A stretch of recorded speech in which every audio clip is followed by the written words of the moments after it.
Yo, how's it going? Body. Baby dots. What's going down, bro? Nothing. Just the good old, a happy DC fan that has seen the future. And I see how it's all gonna play out now. It's bright. I see how it's all gonna play out now. The new universe. Well, let me just say this. Once you guys watch the movie, you're going to see what I see because this is basically how. Okay, let me just say this. This is basically how simple Wait. Let me stop by just one thing I must tell you. Don't give away anything to me. I don't want any spoil. This is one film that I literally do not want spoiled. I don't know. This is like I mean, apart from Barry's mother, blah blah blah, it gets killed, da da da. I don't want to know how. I don't want to know. I don't know anything. I haven't been watching any of the new footage. It's been really, really hard for me. So, well, hey, in reality, the marketing is all a lie. Barry's mom doesn't die. Nah. Barry's mom died. There's also another thing. I just want to mention, just two things. I think we should react to Justice League Warworld trailer. Yeah, hey film. Wait, you didn't see it yet? Because there's something I want to discuss with you about that trailer as well. Because Nerdman is going to hopefully ask questions people are interested in hearing. But because I know people are wondering this, obviously. The way things work out, just know with Blue Beetle and Aquaman 2, if they don't do good, you can easily dump them. That's how easy it is to transition out of it. It's I don't know why I was overthinking it, but yeah, I was completely overthinking it. It is simple on how they can actually move on to the new universe. But Blue Beetle and Aquaman 2, let me make this clear. This doesn't confirm their place. This doesn't confirm how they're going to end up. All I'm saying is based off what I seen.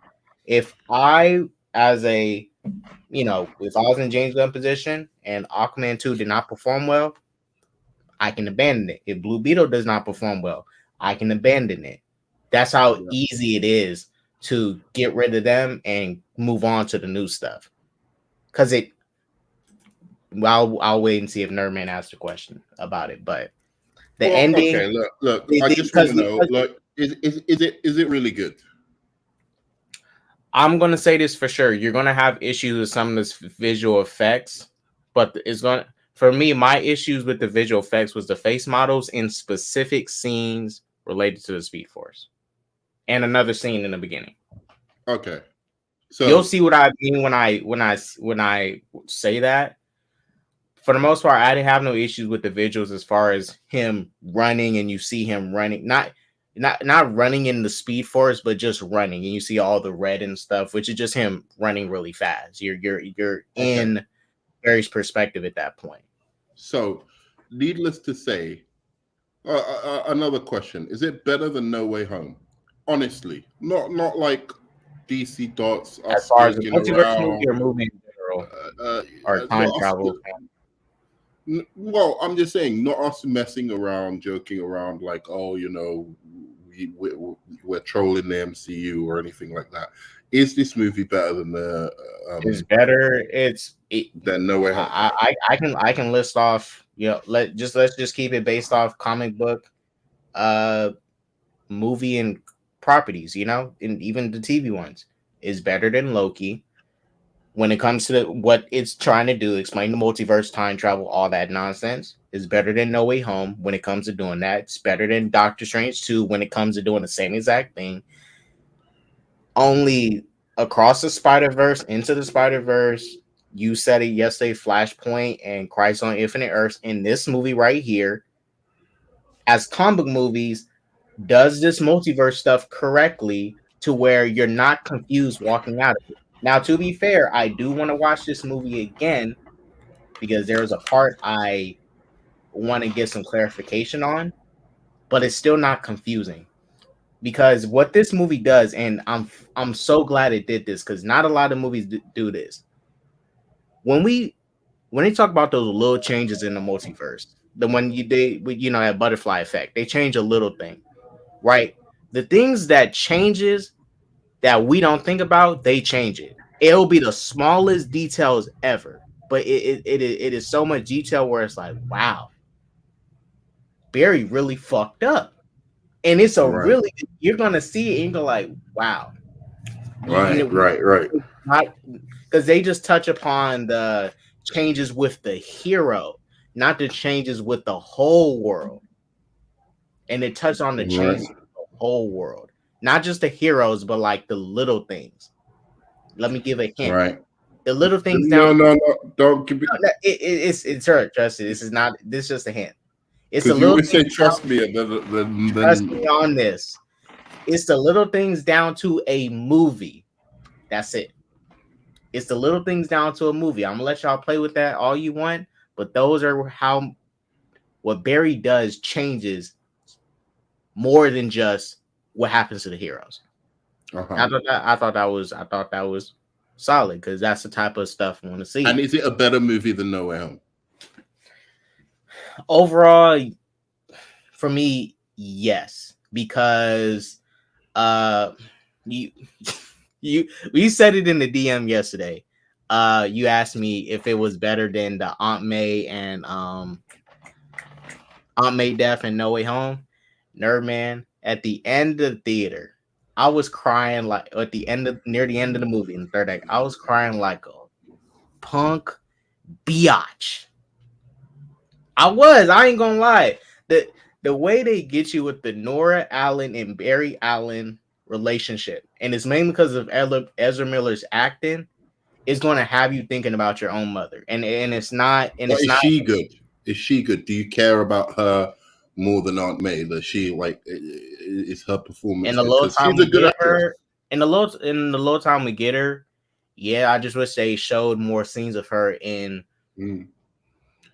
Because I wish they showed more scenes of her and young Barry. If they didn't use her, because I'm telling you, not many people know her because she's mainly a Spanish actress. She does a lot of Spanish indie movies, and they're fantastic. She did one called Pan's Labyrinth. I don't know if you ever saw that, but if you see that, man, fuck, that will have you cry. Like that's like. Trust me, if you want to see any international movie, it's by Del Toro. What's it? No, I always confuse it. Benicio del Toro and Guillermo del Toro. If you want to see any movie that like is a foreign language movie and it's just gonna feel like you won't care that it's in foreign language, right? You'll forget that you're watching it. You'll be so engrossed in it. Then just watch that, and she's fantastic in that. And J-Man, you should join, bro. And then same with there's another movie she's in, Y Tu Mama Tambien.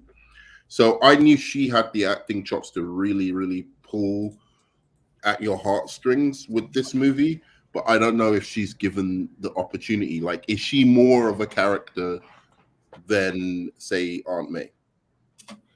She's not. Holland well, with the how I always look at Aunt May in the Tom Holland movies. Well, I wish I didn't have to look at her this way, but how the MCU introduced her, she's basically, she's a booty call. That's what Aunt May is. She's always been eye candy in the MCU. Tony talking about, ooh, I want to give you some of that. Happy, ooh, I want to give you some of that. Even in Homecoming, there's like 2 scenes where there's jokes about everybody in the neighborhood wanting to, clap some of Aunt May cheeks. The guy that working at the local deli, the guy working at the restaurant when they're eating food. It's not to say she was a bad character, but that she was a bad character. and No, Marissa I Tomei don't. is I don't think awesome. she was. I don't Marissa think she was Tomei is bad. also, she was a bad character. There's no I don't doubt think about she that. was She was a bad. bad. That just helped. That just hurt my engagement with her because they didn't treat her more than what she She should was have one been. dimensional. She had no character other than she was hot, and then maybe she was a little bit kind, and then all of a sudden they were trying to make her into Uncle Ben in the third movie, and it was just like, wait a second, I don't think so, man. Like, Well, you haven't been giving I him don't. I any don't. moral lessons. You haven't given him any kind of like, galvanizing speeches or anything Yeah, like that. compared to, compared to the two previous Aunt May, she's very underwhelming. I don't hate her Aunt May. It's just that I recognize her Aunt May. I don't gravitate to her like the other two Aunt May because the other for two were one, so superior. it was more of motherly figures for Peter. Not say this one was not a good mother, but she was like, she was just It's more given. She's not given as much as even the dad, because I thought the dad in the Justice League was really good. So I don't know the guy who replaces him is. He was fine. He was fine. Yeah, Okay. you still get that good old that good old like you get that good. I like the chemistry between it's really Ezra Miller's acting that helps that dynamic between Henry Allen and Barry Allen in this movie. There's a scene in this movie that where Barry is. This is early in the film, and Barry is looking back on some old stuff. He's talking to his dad, and he's trying to, talk to him about his case, right? Yeah. And he just don't tell me scenes. I don't want to know scenes. Yeah, let me just say, Ezra Miller, he's over there acting. He's just you didn't see the movie. He's just crying and stuff, and I'm like, man, this dude really doing good. Henry Allen was okay. He's not going to do nothing stand out, but the scenes he was in, his dynamic with Ezra's very worked. And same with Laura Allen, but emotional and impactful or something like that. Say it again, Arkham. What would you say it's more like the scenes with him and Barry are emotional and stuff like that? Like not as much as the mom. Not as much as the mom. Okay. They're not bad. They were pretty emotional in the Zack Snyder's Justice League. I thought that apart from one line, it kind of makes sense with the mom because the mom is like. This is more themed around mothers. I mean, because this is why I say. But he should be upset his dad's in prison. Oh no, he is. That's also a big thing about the movie too. What's going on by you? Because it's not just mind you, it's not just his mom. They definitely highlight both of the parents. It's just that you're going to cry more about the mom than dad. But the whole plot revolves around both the parents. Okay. All right. I'm gonna leave it. Yeah, go on. Trust me, it revolves around both of them. They just don't, it's not the good old, moms is better than the dads type of thing. It revolves around both, but you're going to just feel more for your for the mom. It kind of makes sense. You're gonna start thinking about your mom. That's how good it is. It kind of makes sense because it's like the reason why Barry did Flashpoint is not because of his dad, it's because of his mom. Right. And I would say in this version, it focuses more on both instead of just one, which was really good. Okay. And I'll say this too. The Batmans, both of them, they work for the theme of the movie because Ben Affleck says it in the trailer. With that quote, these scars that we carry, it's something that we kind of got to live with and just keep moving forward with it. And that whole quote and the fact that Bruce Wayne lost his parents, you have Michael Keaton Bruce Wayne that lost his parents, lost his mother. It all works together because they put the right characters together in this movie. It's not just like they put, Arthur Curry. Well, it's not they put Arthur Curry as his supporting cast. It's not to say it wouldn't work, but someone like Batman, it wouldn't be as impactful. Better with Barry. because like Bruce kind of and it kind of makes sense now why they wanted Cyborg probably in there as well.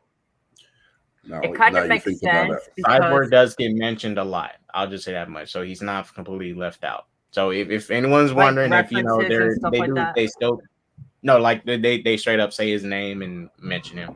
Oh, Not too much, but they don't show mention him or anything like that. They just mention his name. Mm. They don't really show, but they mention. Yeah, that was a huge spoiler, by the way. But I'm gonna allow it.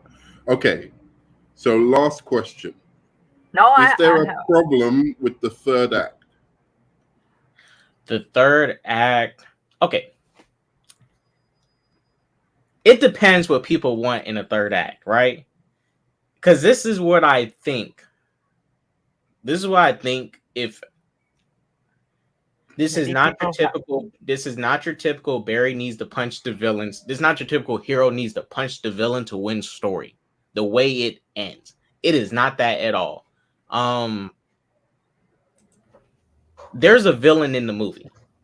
I'm gonna be honest with y'all. I'm not gonna sit here and lie. This is not one of the best villains. He's not. This is not a bad villain. No, let me make this clear. This is not a bad villain, but it's not really about the hero needs to punch the villain to win the day. This is not that type of story. Is it Ezra Miller? Is he the villain? No. Don't. I don't want to know who the villain is. I don't want to know. I'll just say this. Bad. The villain is pretty creepy. Good acting. Oh, it's Zack Snyder. No. Maybe it is. But villain pretty right. pretty. Wait, how's the cameo? I know I won't say it. I know there's a cameo in it. Is it actually what they said it is? And well, you're laughing, so I'm assuming that it's true. No. Well, oh my god. I mean, look, I'm gonna keep it honest with you. Go like this when you stop finished. No, don't Irvin, say the because you want to hear this. You want to hear this. No, don't say the person's name in this movie. Don't say it, but like just. I'm not gonna say what the cameos are. I'm not gonna say the cameos. The cameos in this movie. I'll be honest with you guys. Anyone that's a film fan that wants to watch the superhero stuff that just needs cameos to keep going, there's barely any in this movie, and that's not bad. The big one. Yeah, there's I know the big one in this movie. Barely. I'm not mad at it. I'm okay with it because I don't want this to be a cameo fest of a film. But there is cameo, and I think that's good that they don't like. For me, like when it comes to cameos, like it's good to have like cameos, but that shouldn't be your main focus of a film. Your main focus of a film should be the story itself, not just like relying on all the cameos. Actually, bulk of the movie is majority Barry Allen's. The bulk of the movie is about Barry, older Barry and young Barry. That's the bulk of it. The cameos they did have was okay. My issues with some of the cameos was the CGI faces, and you'll see what I'm talking about when you see it. Yeah. Now let me say this real quick about CGI. You guys are for sure gonna have some issues with the visual effects, the faces. I have issues with the faces because whatever they did has to be intentional. Ain't no way. There is no way they said, yeah, let's release this for millions of people. The director needs to come out and say that was intentional because ain't no way. You'll tell you what I'm talking about, but it's ain't no way. That has to be a creative decision with how they handled the CGI in some of the scenes. It's not that much, but there's some scenes with some questionable face VFX. Yeah, like I can understand, like because it's like, the CGI and VFX, like. Nerman, you missed all the good stuff. I don't want to hear that stuff, man. Because you'll give it away. Because I know so much about like. Look, there's cameos in the movie. There's cameos in the movie. I don't want to know any. But this is the good thing you want to hear. This is what you want to hear, Nerd Man. There's barely any in the movie. It is to the point where it's like, why'd you tell us they are in there? Their cameos in here. They're barely in. I'm telling y'all, they are barely in here. I was shocked.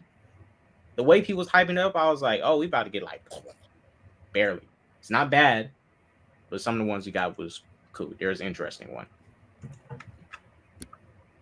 I'm fine with not as many I'm fine with not as many cameos because like because it's not like just fan because service this kind is of like thing. like yes, I understand it involves the multiverse and shit like that because that's common knowledge, but I didn't expect like that, like at least um like more than expected. I didn't expect it to be like um Spider-Verse or shit like that. You know, Well, it was yeah. not plentiful like Spider-Verse was. Yeah, but With it. Spider-Verse is animated, so I Spider-Verse. don't even count that. Like, I don't think, someone's saying, is it as good as Across the Spider-Verse? And it's like, I Right think now, I like it that a little bit more because the story, but there's some yeah, similarities. There's similarities with the story. That's why they did the multiverse so well, because it's not that the multiverse is made simple to where a child can understand it, but me, an 8-year-old, hopefully a 5-year-old, and an old lady down the street could understand this in the plot with context of the multiverse. film. It is so simple that you can't really not understand, especially if you're a comic fan. You should understand the theories they are using for this specific DC multiverse. I actually I have like a how they question. handled it. A question. When it comes to the multiverse concept, like is it explained better? Like when if you compare it to like Multiverse of Madness with Doctor Strange, It is was a it lot more showing than telling. and it how when they explain the multiverse, is it simple to understand or do people get confused with it? Yeah, I mean there's a part where they try to explain it, and I think they overcomplicated it a bit. But other than that, I think through visuals, because they show it, I think from what they shown, it's even better. Okay, that's good to know. Because it's the way of because in the Flash TV show they depicted the Speed Force different from other iterations and stuff. I think the way they depicted the Speed Force was honestly that was cool, but I can't. Damn, I want you guys to see it because it was so good. And it was a very destructive way they showed it. That shit was tight. It was Is good. it better than Shazam: Fury of the Gods? I think it is. Yeah, way better. Oh no! I think visually, I think visually, man. Shazam 2 is more consistent because you guys have to really see what I saw because the first part where the CGI is messy, that couldn't have been intentional, but the Speed Force stuff, I'm not sure if that was intentional the way they did it. Hopefully it was intentional and it was just part of the style, but it didn't look great. Okay. It didn't look horrible, but it was like you could have let this cook in the oven a little bit longer. I have one last question. With it, like without spoiling anything, with the ending, does it like have a clear path to like the future of like what James Gunn is planning? Does it like do the exact story of Flashpoint? So like the story of Flashpoint, it's like a soft reboot and like and stuff like that. So is it true? Like because I know Andy, the director says it keeps stuff like at the end of it has existing stuff, but it doesn't. But acknowledges existing after. I'll keep it like this. James Gunn can fully play. He can play around and do whatever he needs to. He's safe. Blue Beetle, Aquaman 2, they can transition over. Well, they might anyway. If they're a Blue Beetle hater, but they can easily transition over. But if Blue Beetle and Aquaman 2 fail, they can stay over there. Dude, but James Gunn has free has like free reign of where he can go. But I'll just say this, even about the what happens to the previous universe. I mean, a lot of people holding on hopes to it's not completely gone. It's not completely the same. That's all I'm gonna say. But okay, that makes sense. Like okay, it makes the consequences at the end of this movie, because It's a happy ending for one specific person, but it's not a happy ending for everyone the else. universe. Because Barry fucked up. He legitimately fucked up. It's not that, you know, the whole world is like burning it, but he fucked up. That's it. He fucked up. That's it. He fucked up. Nerman, that is not a spoiler. He just know he fucks up, which is good. It's not really spoiler because we all know the story of Flashpoint because he does fuck up the whole universe. Oh, I know. I get it. I'm not even mad at that. Okay. So, J-Man. Well, first of all, wait, real quick. When I say it's a happy ending, I'm not saying don't take it like fully 100% because I don't think it was a happy ending. Right? Some people might consider it was not a happy ending to me. Okay. But, okay. J-Man, screw you. I'll never forgive you for what you said about Darla on your Shazam 2 comic review. What do you mean? It's never going to happen. I bought number 2. I bought number 3. I'm going to buy number 3. I don't understand. But I'm just not going to forgive you. You're like, Darla's just like whatever. Like, I'm like, she is whatever. That's it. That's it. That means J-Man's whatever to me now. Anyway. Listen, I'm the guy who likes Fury of the Gods. I like Fury of the Gods. Remember, well, you can't lose me. I'm one of the Fury of the Gods protectors. I just watched it again on the weekend. It's good, huh? Hey man, what you do all right, look. I said Darla's trash and she should die. That's what I said. She's a trash character. Who's your favorite character, J-Man? My favorite character in what? Of all time, Superman. But of fucking. Oh anyway. Yeah, right. You know, that ain't true. Who's the trash character? Batman. Why? Batman. Don't get it. So my question, I was going to say, now you've said all of that, you've had some time to think about it. Can you explain? You can pull up the Rotten Tomatoes score. Oh, you can never trust those guys, positive or negative. Man. This is my perspective. No, because look, people don't get my perspective. Then you could talk. Mm-hmm. It doesn't it doesn't matter if it's like 1% or 70%. It really doesn't matter. Like if the audience loves the movie, if you like the movie, that's all that matters. To be honest, No, it matters. It doesn't. It matters for DC movies. It matters. No, it really doesn't. It does because people don't give them a chance. They really don't. It has nothing to do with the critics. If the critics doesn't like it, fine. It's okay. You rely on people rely too much on Rotten Tomatoes. To do with the I'm not saying it's completely to do with the critics. I'm talking about the audience's view. I think the audience of DC is not. I understand. Yeah, I understand what you're saying. When if it's an MCU movie, if it's Mario Brothers or something like that with a big fan base or something like that, that's of course it doesn't matter what Rotten Tomatoes says. If people want to come, they're going to come. And to be fair, if it's a certain DC movies, if people want to come, they're going to come. But I'm just saying that it's up and down with DC movies. Like, I think sometimes the critics score, people just assume DC movies are going to be trash.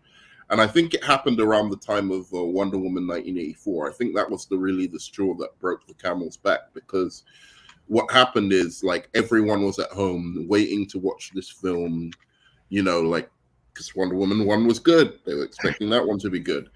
And then everyone saw that all at once and then just checked out of DC. But that's just my theory, but whatever. This is my perspective. I love that movie, so... This is my perspective. Okay, I do think people have to stop relying on critics and voice your own opinion. Yeah, of course. There's too many choices. Arkham, there's too many choices of things to do now. When you're too young to know this, but when I was younger, there wasn't 4 million things to do. You maybe played some video games, you read a little bit of comics, and you go to the movies. That's it. Now I can get any movie I can imagine through several streaming services. There's no way to weed them out. So a person sitting at home is like, oh, this got a 50. I'll just watch something else. And so for what Nerdman is saying, it's like the public perception of the DC film, whether you agree or not. And I don't like Rotten Tomatoes. I think it's shit. But the thing is that the generic people, the normies, do look at that. And they might be like, well, maybe this won't be that good. Maybe I won't watch it, or maybe I will. There's so many options now. Like you can sit home and play a video game, right? Or you can watch something on Netflix or Amazon or whatever. Right. There's too many options. So the critic scores get more important the more options there are, because you're like, oh, well, I have a buddy who goes to IMDb. He's like, if it's below a 6 out of 10, won't do it. He doesn't care if I'm telling him it's the best. I'm like, dude, I guarantee you're going to be liking this movie. It's your kind of movie. Nope. IMDb says it's shit. I'm like, I'm on IMDb. Like I write reviews on that. So, I can. Is IMDb good or something like that? No, you can't listen. You can't trust it because you can't trust it. Well, here's the thing. If you're talking about a normal indie or just normal Hollywood movie, I think they're pretty trustworthy. Like if you're talking about is that movie Air good or certain movies. Yeah. Where I think you can distrust IMDb and Rotten Tomatoes is when it comes to like big tentpole movies, specifically in the comic book genre, where people have like literal factions, and it doesn't, even the supposed critics or influencers are part of those factions. And then also when it comes to like certain directors or something, that they just give the director a pass because it's just that director. And, once they've established themselves so much, like Tarantino or, Scorsese or something like that, once they've established themselves to a level, critics just look on them favorably. And then, so certain of their movies maybe shouldn't have been given that pass or shouldn't have been so high in whatever. So I think that's where it really becomes untrustworthy. But specifically with comic book movies, it's like review bombing, or upping scores artificially. That shit happens all the time, man. And when someone wants to hate on a movie or bring it down, or they think it's too woke or it's not woke enough or blah blah blah, they will, systematically go after that movie. But what I was going to ask is, do you understand this score? Should this realistically be the score given the film that you saw? Is it? Could you understand maybe? Because I can watch a movie and really like it and understand why people might not. But there's also movies where I'm like, there's no way the majority of people didn't like this. That's crazy too. There's got to be something else going on. What do you think, K-Dots? The audience score? I mean... No, I'm talking about the critic score here. 73%. Joker has sense to you? Well, I mean, if this is based off them having big issue with the visual effects, okay, I can understand it. But I mean, it brings up some reviews. I have to see some. I have honestly not looked at any of these. The only one I seen was that person on Twitter. People posted around Twitter that person critiquing the movie and then throwing Ezra Miller's name in there. Yeah, not being objective about the review. If you're not doing this is the thing I do have a problem with. You can see the movie, make a review of the movie, but don't make a review and just talk about Ezra Miller. It's like that's not a movie review. Right, you should. I think those should be deleted. I think the people should actually go, because it's not fair on the filmmakers. They didn't. They didn't. They had no idea. They went on. I understand people are not gonna like Ezra Miller. That's fine. And they had an actor, and the actor was fine during the whole movie. It was only when he was off the movie, shot and everything done, they'd already spent all this money on it. Yeah. That he started acting a fool. So you can't really, it's not like if he had been doing that before the film was filmed, then they still shot it and they still didn't, then that's their fault. But given the situation, I don't think it's I don't think it's on the director. There's degrees. There's anything that says, "Oh, because Ezra Miller's in it, it sucks," should be deleted. It's not a movie review. It's not professional. Like, you have to be professional. Like no matter if you like the actor or not, no matter what he's done, like this, you're reviewing a movie. You should be honest. Just like no matter if it's a good or bad review, just be honest about the movie, and just don't talk about the actor. That's it. Like, let me another Ezra Miller movie has got like bad reviews as well. What is it? Interesting. Dive in. Real quick, let me make this clear too.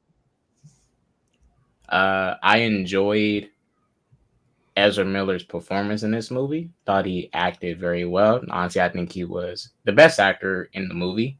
You know, people are probably like, whoa, Michael Keaton's in here. You're really saying that? Yeah, I think he was the best actor of the whole movie. But I still believe all the Justice League members, even Jason Momoa and his Aquaman, need to be reset in whatever new universe they're doing.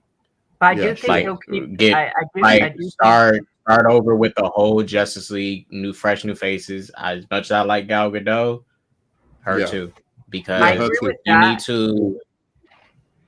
Because you need to kill off like every single pillar of the what I would say the Snyderverse. You need to kill the pillars. And those are the pillars. I don't think they're gonna get rid of people hold on to Squad members. I don't think they're gonna do that. They should kill off the Suicide Squad members, even if they weren't getting rid of Snyder. They should kill off that stupid, ignorant, ridiculous Peacemaker character. No, I'm joking. I honestly, there's only two people I would want to keep, and that's the guy who's playing Blue Beetle and Viola Davis as Amanda Waller. Those are the only two I want to keep. Because the guy you got playing as Blue Beetle, you don't want to waste that actor. You don't want to waste that actor. He's too young, and he's perfect for the role. You don't want to waste that actor and just recast him with another Hispanic dude. But Viola Davis, she better stay. Let's get back to this. Okay, so Viola Davis, she's a great actress, and you'd want it to. She's mandatory. I'd even recast her, to be honest. Like not in a bad way. Like I maybe put her in a different role in the DCEU, or if I was Warner Brothers, I'd just go, look, what's your passion projects? Your next 3 passion projects, we're gonna do it for you.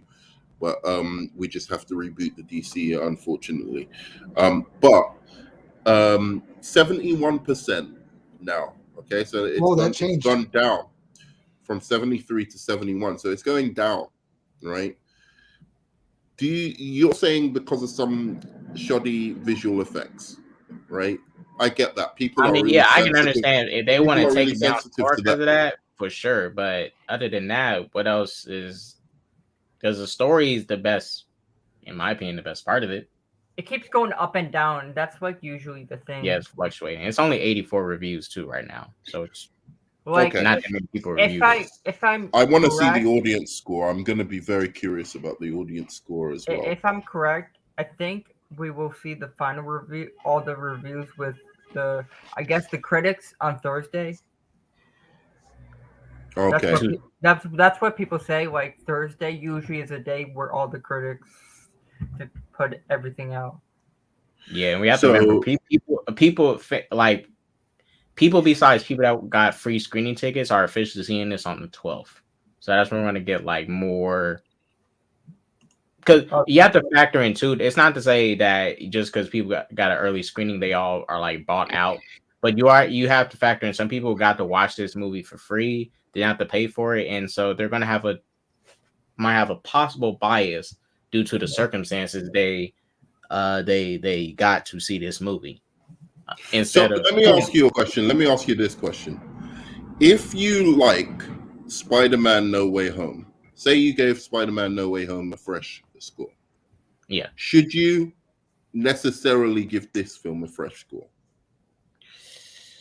Because it's a similar type of film, but maybe it's done a lot better, for instance, or do you just think that it's not clear cut like that there's room to say that, you know, if you I mean, at most, the only thing, Spider-Man more, but the only thing somebody can say is, okay, Flash might have rougher visual effects in some parts and No Way Home, but if we're talking story, Flash does it much better, way better. Okay, all right. So going into some of the reviews now.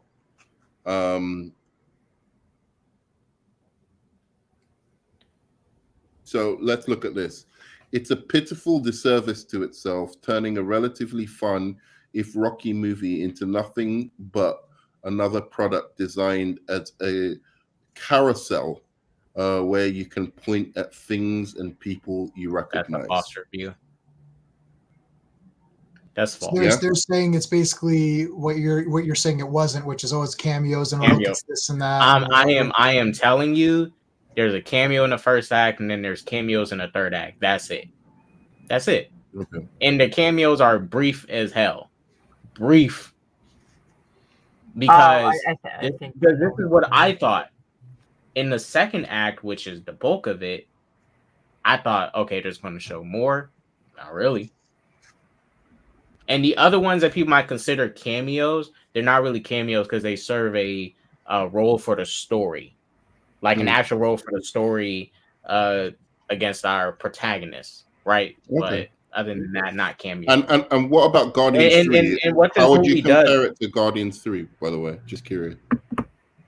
I mean, visually, Guardians 3 is better, but I think they're both like. Would you? Let me say this. Let me say this. When you watch this, you'll understand why James Gunn really likes this movie, because Andy Muschietti, I'm not gonna lie, it kind of felt like a Guardians movie at times, especially with the music choices. Okay. There's a lot of experimenting Andy's doing with like music and using it to help make the scene pop more. And it's not just scores, it's like actual legitimate music. But I think helped a lot of things. There was some music that I thought could have been changed around, but other than that, if I had to compare it to Guardians 3, they're both like solid. Guardians 3 is visually much better though, because there's a lot more practical effects in it, unlike Flash that doesn't have as much practical effects. So I'm just going through like this guy's like. Would you would you say that with James Gunn saying this is like a very, would you say the assessment of what James Gunn said about the Flash is correct after seeing the movie? Yeah, but I mean like I say, they just need to really answer about the visual effects. They need to. That's the only thing they really need to answer for. As far as the story, everything else, fire, action, the way Barry's powers is utilized, but they need to answer for them visual effects in some of those scenes. It's not the whole movie, but shit. Hopefully, this is what I hope. This is real quick. This is what I hope, because remember at CinemaCon they were showing different versions. Someone said the CinemaCon ending was different from this ending. I want to know what the CinemaCon ending was, but they played different versions, right? Maybe this is hopefully on June 12th, when it's officially released to everybody, what I seen at the fan screening is totally different from the official release. Not drastically, but stuff is touched up. Yeah, check this out. I don't think everything's gonna be touched up, but I think like certain things will be refined, I would say. That's the hope. I'm not saying it's gonna happen. That's hope. Right next to each other, a C+ and a B-. Is a C+ a pass or a fail? It should be a pass. Yeah, it's like when you take a test, C is a pass. Yeah, exactly. What is going on? I can even understand C- being a fail, even though that's still a pass. C- is below average. It's slightly below average though. It's not slightly below average, yeah. But it's middle, right? But C- is still a pass. I would say D and below would be a fail. But this is, I get that the guy said something negative, but why is C+? He gives rating C+, and then that's a well, his review. I don't really He's saying it's a well-trod territory at this point, even for a speedster. I don't know what he means by that. I don't know. People make no sense. Loki Cave says exactly because when has there been any other speedster movie, a movie solely based on a speedster? Yeah, that's why I was having a conversation with somebody, and Like, somebody was saying these people just say shit, don't they? They like read. Yeah, because I was having a conversation with somebody, and they was doing a comparison of Transformers or Flash, which is going to be better, and the person was saying, well, Flash is another multiverse movie. This is the first ever Flash movie in existence. Just another it's a multiverse movie. It's the first ever Flash movie in existence. There's like 7 fucking Transformers movies. This is the first. Technically, Transformers is a multiverse movie too, because this one's gonna, because Unicron was Earth in the last night, and now Unicron is a physical entity attacking. So, and this is one thing I have to get to before, like, because it's really, really annoying me. This is one thing James Gunn needs to do. First of all, tastes have changed, because if Shazam! Fury of the Gods and The Flash are, too basic for critics' tastes, and DC movies have to be that much better to even get a fucking decent score, like when they're just, fun movies, like Black Adam, fun movie. I don't care what anyone says. It wasn't, I wasn't like sitting there bored out of my mind. I didn't think it was like great art or something, but it was, good action scenes, passable story. If it was an MCU movie, they would have given it a fucking pass.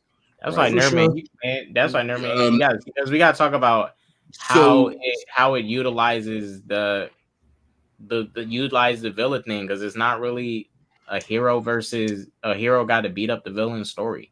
Yeah, I don't. We'll talk about that in spoilers, but I just don't want to give that away. That's why I think it's different, because there's so much emphasis on the hero this time around, like a lot of emphasis on the hero. Okay, got you.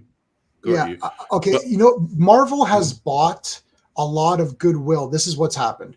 The first 10 years of Marvel has bought so much goodwill that people are now just saying, "Oh, it's Marvel. It must be somewhat decent." Right. And it's only the people who are the film people who are like, well, hold on a second. Some of these movies aren't really that great, and they're definitely not as good as you're saying that they are.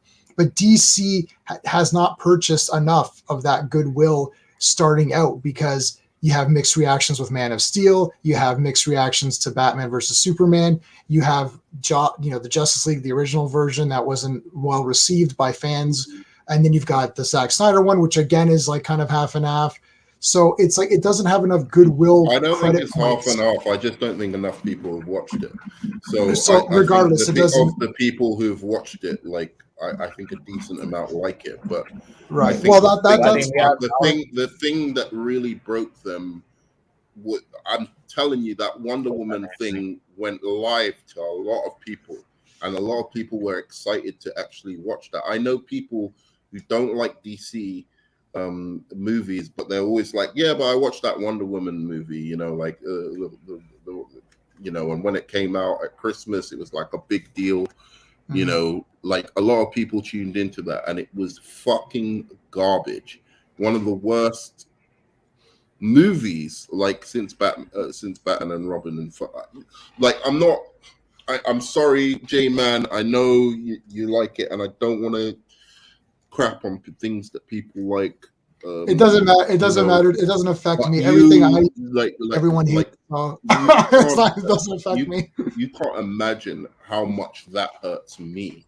Like, to have to say that a Wonder Woman movie, a character I love, and it has moments.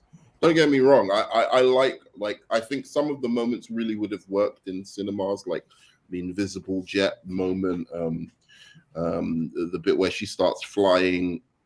There's moments in it, but all in all, I just think that going out to everyone, they should have done with that what they did with the Batgirl movie. Quite honestly, it's that bad. It's funny because a lot of people, older ladies at my office, all loved it. Like I came in and they're like, "Wow, did you watch Wonder Woman?" I was like, "Yeah, I really liked it." And they're all like gushing. This one lady was gushing over. She's like, "Wow, this is so great. I loved it." it's Yeah, again, well, it's it is what it is. It's a movie. about So young people though, man. Like, yeah, well, yeah, that's like, fine. like But old also women don't too, go to the cinemas as much as like, yeah, that's fine. But also too, it's like that movie was also, it's like, because it wasn't, dark and bleak, it's like, oh, this sucks. And that's I not helping don't DC agree with either. that. I don't agree with agree. that. I do understand the problem. Like, the problem is, it's like with DC, I feel like everything was too dark when I'm not like, some of them are pretty good. Like, Wonder Woman movie was good. Like, the first one was pretty good. Aquaman was pretty good and shit like that. But it's like everything felt like you didn't have that kind of middle range of, like DC. Like, yes, I understand people say DC is always dark. No, it's not. Like, you have to, like, when they started out with the extended universe, it didn't have that. With Superman, where it felt like I could understand why people said it was too dark. Look, I mean, I don't deal with this too dark business. It's a good film or it's a bad film. Whether it's dark or light. Like, The Goonies is great. E.T. is great. But so is fucking Goodfellas or The Godfather. It doesn't matter whether. But Goodfellas didn't cost $300 million. Listen. Hold on. Whatever it costs, he's not wrong. He's not wrong. Whatever it costs, when you spend $300 million, you have to make $1 billion. So a $300 million movie better be open to every person on the planet to enjoy. This isn't the Terrifier Part 2 where it cost $200,000 and made $15 million. What movie are you talking about? Any movie cost $300 million. I'm saying any movie. All of these superhero movies cost so much. They need to make tons of money. Million, it was 225. How much? What was Man of Steel's budget? 250. Yeah, 225 million. So it was 225 million coming off the back of the Nolan movies. They stupidly thought that the love of like the Batman trilogy was going to pass over to that Man of Steel trilogy, so they way over budgeted what they should have given Man of Steel. They should have given Man of Steel a budget of like 150, something like that. But then it would have been more of a success. But when you make something that's so expensive, everyone needs to watch it. Unfortunately, a lot of people went and said, "Well, this doesn't really feel like Superman, so screw this movie." That's it. That's your. The regular people out there, they have one-line reviews. Like when they did the Star Trek J.J. Abrams movie, I remember my buddy's mom, who loves Star Trek, she's like, "Well, this is Spock's me, and I don't like this guy." It's like, that's it. It's like generic people, and I'm not saying his mom's anything, but I mean regular people on the street, like it's like my sister-in-law, she has 2 kids. They take the family, they're like, "This isn't Superman. What is this?" It's like, right. And then they're like, "Well, I don't like this." So it has nothing to do with what is it a good film or not, because she's not going to watch Goodfellas. She thought she was going to see Superman, and she didn't. Here's the thing. Like Man of Steel, whatever you want to say about it, I don't. You know how I feel about it. Like, yeah, it's a fail, but it's a fail on many levels. I don't think it's a fail for everyone. I think it had too much of a mixed reaction. Genuinely, mixed reaction. I think it has too much of a mixed reaction as well. But the problem was with Wonder Woman 84, that wasn't a mixed reaction. That was just a purely negative reaction. Yeah, I agree. And it was the most popular person in this franchise, and they flopped it. They flopped on the most part, like the one person that everyone was like, some people were, you could say, it was like around 65, 45 on Superman, maybe 70-30 on Batman, but it was about 90% on Wonder Woman of people who just like, not just the film, but like just like the whole vibe of that character. Yeah, the first movie and they really, you can't flop the sequel. Because in any case, my point was this about James Gunn with this new universe. Gone are the times where DC has the opportunity to just make, they had that opportunity at one point to just make like kind of solo movies building up, a universe. People aren't even going to give them that time because, as I said, like, Shazam: Fury of the Gods. I think that's a perfectly good movie. I'm not like, it didn't rewrite the whole, of cinema or something like that. But I thought it was a very, very good film. It had a directorial point of view. I had a nice message, all of that kind of stuff. Thought it was very heartfelt. But people wouldn't give that the time of day. Critics were very, very harsh to it. Harsher than they would have been if it was an MCU movie, quite frankly. Now, what do they do now? I'm saying you cannot make normal movies, any superhero movies anymore, especially after Across the Spider-Verse. Yeah. Right? You have to dazzle people now. They want something new, fresh, or they're going to try and harp on this superhero fatigue bullshit. Well, that's why with Across this, I like Across the Spider-Verse, but like we can't. People are gassing the movie. I'm sorry. No, it's a really good movie, but like I can't because with animation you're going to get like the better comic book action you want, the characters interacting in better ways than we can get. You have more freedom. That's the thing. You have more freedom. Now, to be fair, when certain movies, like for example with Flash, like I can't really be easy on the visual effects because there's a standard I have, and we get into stuff like Avatar: The Way of Water, and it's like you gotta step your game up, But other than that, I think the Flash in the first act felt like a DCAU episode in the first act. A DCAU episode, like a regular Justice League Unlimited episode. That's in the first act, not in a bad way, but in a good way. With the way the characters interacted and was working with each other. Yeah, exactly. And so to me, that makes sense what you just said. And I think that's what they have to do, and they have to do something even more refreshing than what the Flash is doing, which I haven't seen it yet. But they need to dazzle even more than that, according to these scores. So I'm very worried about them just doing we're going to do a solo Superman movie, and then we're going to do a solo Batman movie, and we're going to come into some kind of unified story eventually. I don't think people are going to give DC the time to be able to set up those building blocks, unfortunately. I think they're just going to look at one of the solo movies and just go, oh, Marvel did that, and this is where I was going to get to. I am so fed up of DC doing shit first in comics, doing shit first in animation, and then Marvel doing it in cinemas where DC should have been doing it and getting all the fucking glory. Flashpoint came out way before any crazy multiverse shit. It was one of the most sophisticated multiverse comics, to have come out. Right? Crisis. They had multiverse. They had multiverse in the Golden Age. The Golden Age was multiverse. Well, in the Golden Age, DC would have had the first black superhero with Pharaoh Lad in the Legion of Superheroes. Jim Shooter created the character, wanted the character to be black, and they said no. And then Black Panther comes out, and there's Marvel, and they usurped them. and DC would have been first on that. They did the first. They did.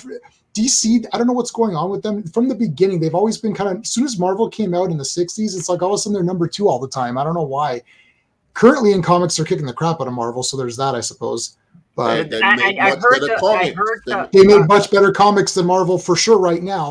Marvel has Bronze Age, that's about really it. Suck. I heard that the Spider-Man comics really suck, and it's not good to read and shit like that. Which one? Sorry, the Spider-Man comics. Everyone's been. Nobody likes them. Everyone buys them because it's called Spider-Man. The Miles comic is doing somewhat okay. I stopped. Is that the one with Carnage and shit like that? I don't know. Who's the top most overused people of all time? Venom and Carnage. It's that's the only characters they've ever since they came out in Spider-Man 300. It's Venom. Because Venom. No spoilers in the chat about the movie. No spoilers in the chat about the movie. Yeah. There's already Nerdman will Snyder. block you. There's already Snyder bots on Twitter as of now spoiling the movie. So I If deleted there's a Twitter. spoiler, bots. just please just they are take it out. spoiling hella shit. If there's a spoiler, just take it out, please, because But yeah, but so this is my thing, right? Scrap your idea about this Batman movie. I think the two Batmans, gonna cannibalize each other. It's gonna They're cause not, factions. It's gonna They're not gonna cause. do that. I'll be honest dude. with you. I think Andy Muschietti, if he gets picked, is gonna make a better Batman movie than Matt Reeves, and I like Matt Reeves. God damn, he handled Batman so fucking well. I was like, guys, dang. Yeah, Shit. I'm sure you will, but you can use Batman in a different way than fucking creating a franchise to compete with your own with the franchise you've got running already. And this is what it brings me. I mean, to if they're point. coming out the same year, Listen, that's different. But they're not dropping the same exact year. After you see this, tell me Andy Muschietti shouldn't be doing this. Tell me this wouldn't be a better use of his talents after watching the Flash movie. Look at this. Then what? What now? I don't know if you can, if you're willing to share this, do a quick reaction. It's not played a full thing, but I seen the trailer. Like show some bits and pieces. There's nothing wrong with this. Do you have I a want problem WB with this? to crack down on me. What's wrong with this trailer, man? You didn't like There's it? nothing wrong with the trailer. Wait, turn down the volume on the Nerdman. I don't want DC to take me down. Right. That's Disney. And Disney take my does that. soul. Warner Brothers gonna take my soul. Why are you playing my trailer? Yes. What's good, Mike? What to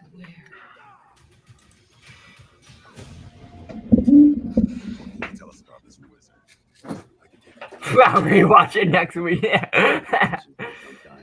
Mermaid Wolves out.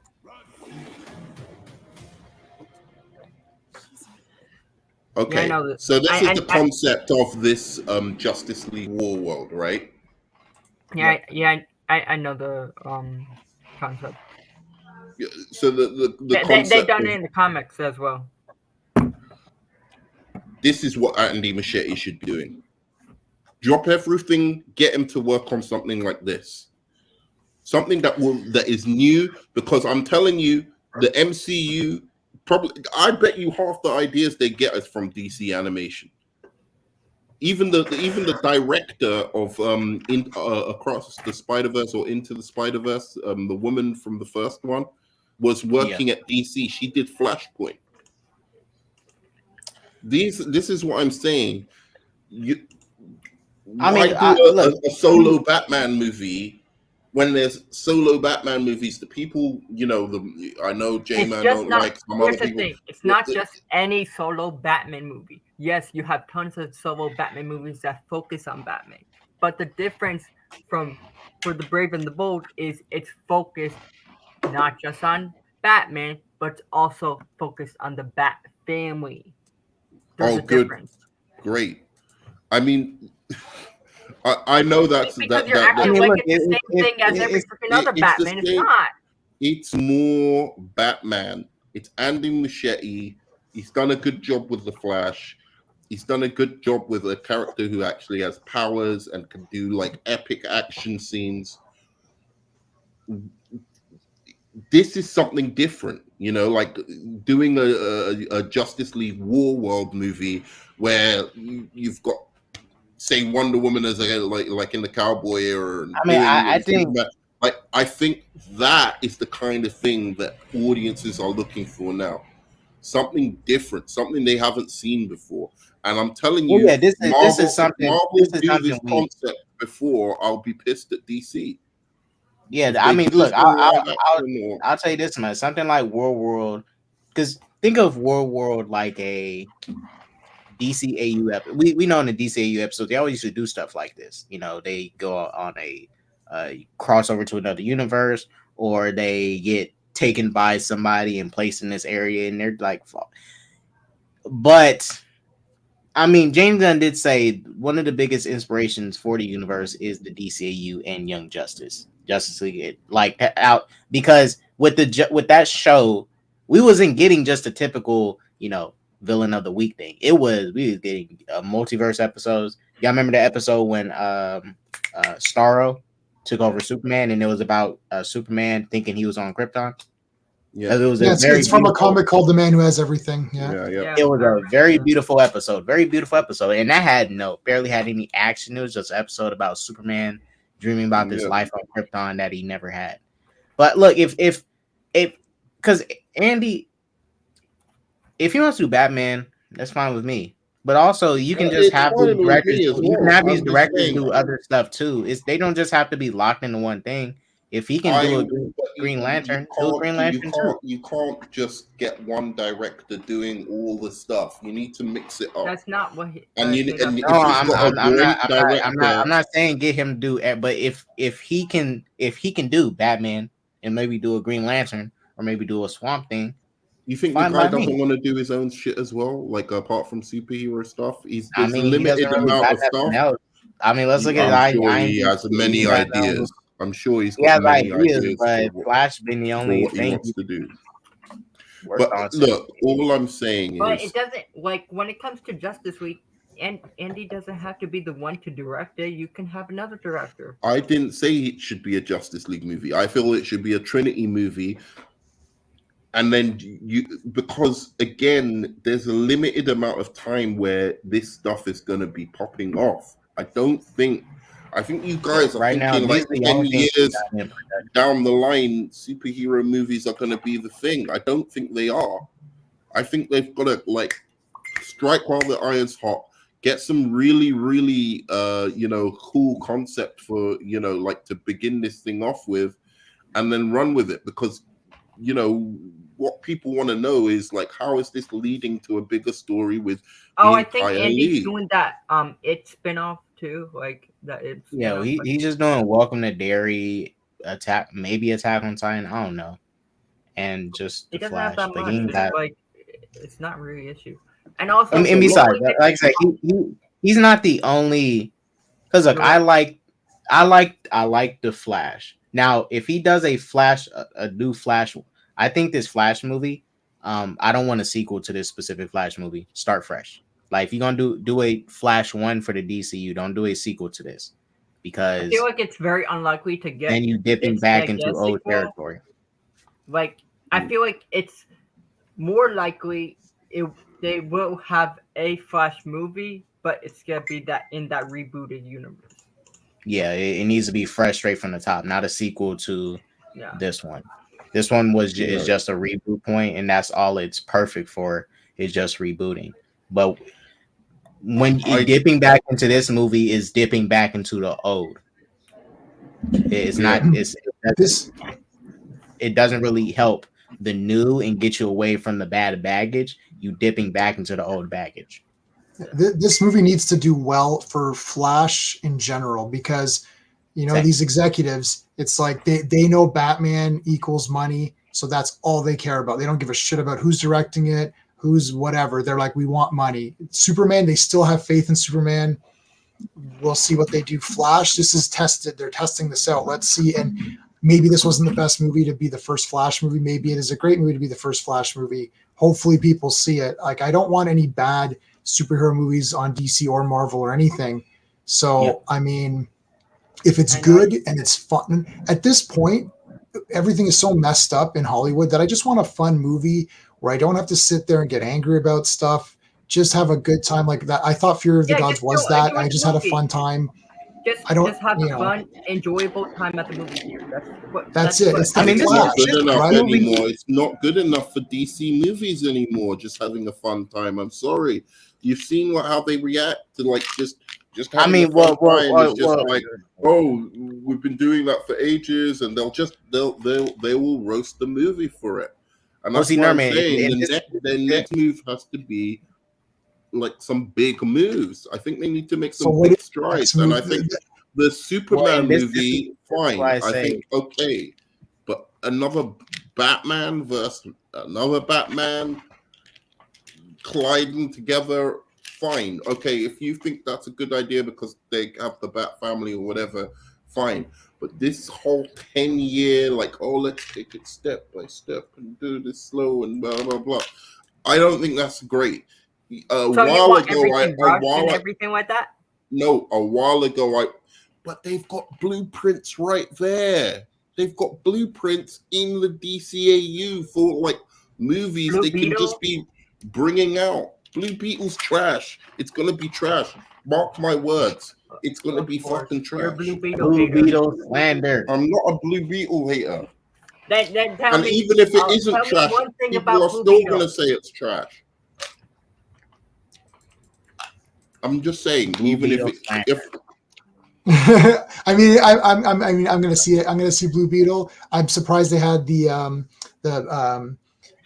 the Ted Cord, but they also had the Dan Garrett costume, which is really cool because I like Dan Garrett. Easter egg.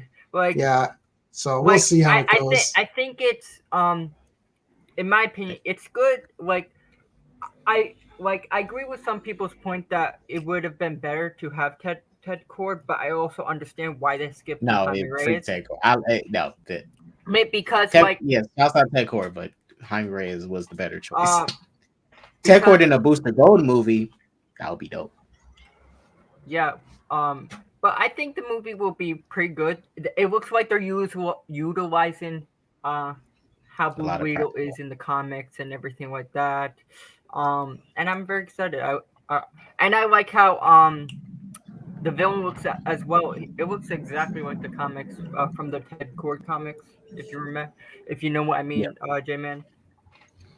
Well, this is let me say this real quick, and because it just add on to Nerdman's. Now look, I'm okay. I'm totally for the Elseworld stuff, right? Doing 2 Batman things, but I'm only for it if we're gonna get like a Elseworld, let's say, something like a Superman and Lois, along with the Superman movie, or a Wonder Woman Elseworld where a director can come in and they do like a new original Wonder Woman story. And you get a traditional Wonder Woman movie. Not saying for everyone, but if we get in stuff like Joker in the Elseworld, I want other Elseworld stuff too. I don't think it's it'll only cannibalize it if you release the Batman Part 2 and the Batman Brave and Bold in the same exact year. Yeah, that's not wise at all. I think they're gonna be doing it almost back to back.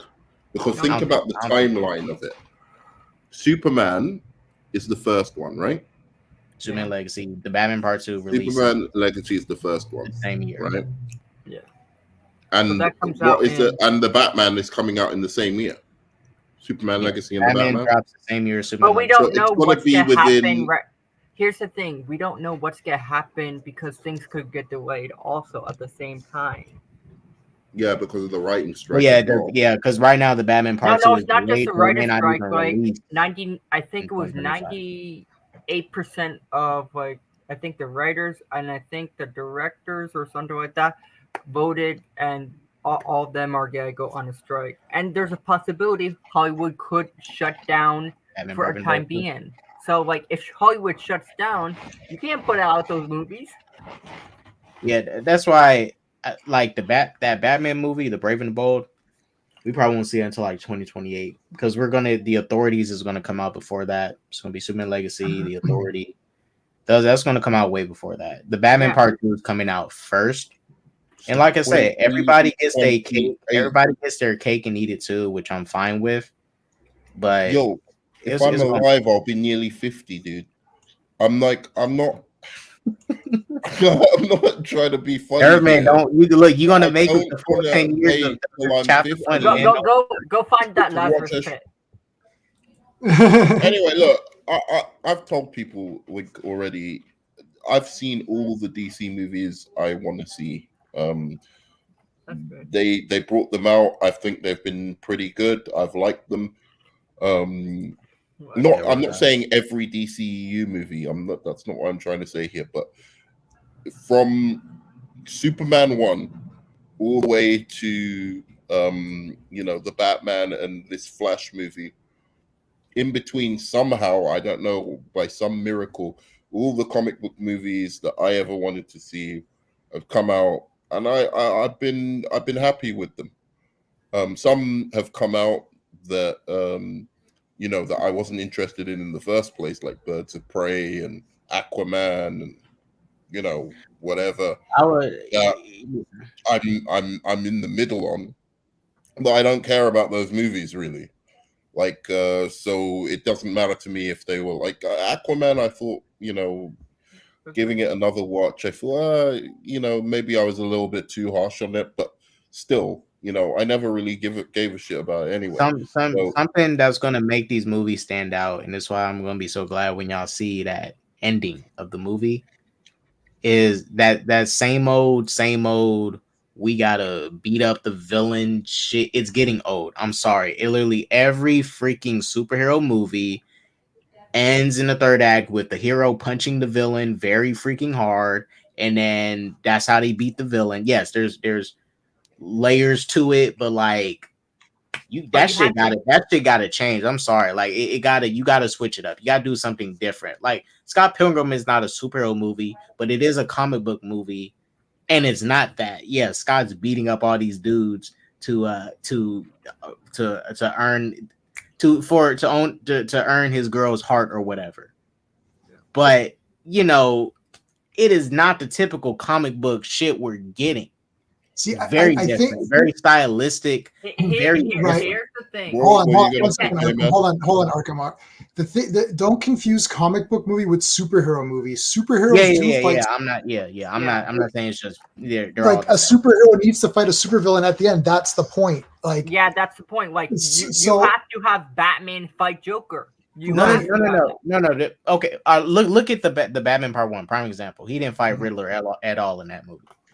Right. He didn't fight Riddler at all. But because Riddler set up things for him to do. It was right. So that's different. But yeah, it was that, like, that's the type of different I'm talking about. Like, we all thought there was gonna be a part in the movie where Batman's gonna punch the shit out of Riddler's face. He didn't punch him once in the movie. Didn't even touch him. I would have punched him if they let me in the movie, but and I would have punched a lot of people in that movie. But the thing, like, if you watch all of the old shows, like if you watch like the old Wonder Woman or Incredible Hulk or any of those, not Batman, the Adam West one, but the other ones, they don't really fight any supervillains. It's just like it's like some developer, or it's like an evil land developer or someone who's trying to swindle money out of someone, and you're like.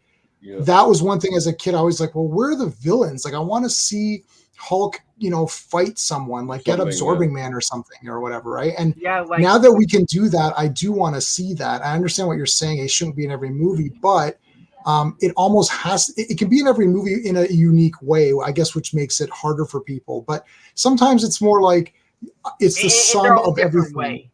Like you can, like when I say when the Flash, it's like saying an action movie without a final boss kind of for example, for them to fight. It's like it doesn't make sense. That's part and parcel of the genre. I hate all these like hipster fucking reviewers who are always like, superhero movies are all the fucking same and blah blah blah. All movies are the fucking same. Right. Every single one, and even TV shows from Breaking Bad to like whatever. Just some do it better, right? And they're able to hide the conventions a little bit, in a little bit more sophisticated ways. But the conventions I could agree. Are always that's why the Flash movie does not do that typical third act end. Like, that's why this movie's so good. It's very much focused on the protagonist being a fuck up. Damn. Good ass. Yeah, anyway. But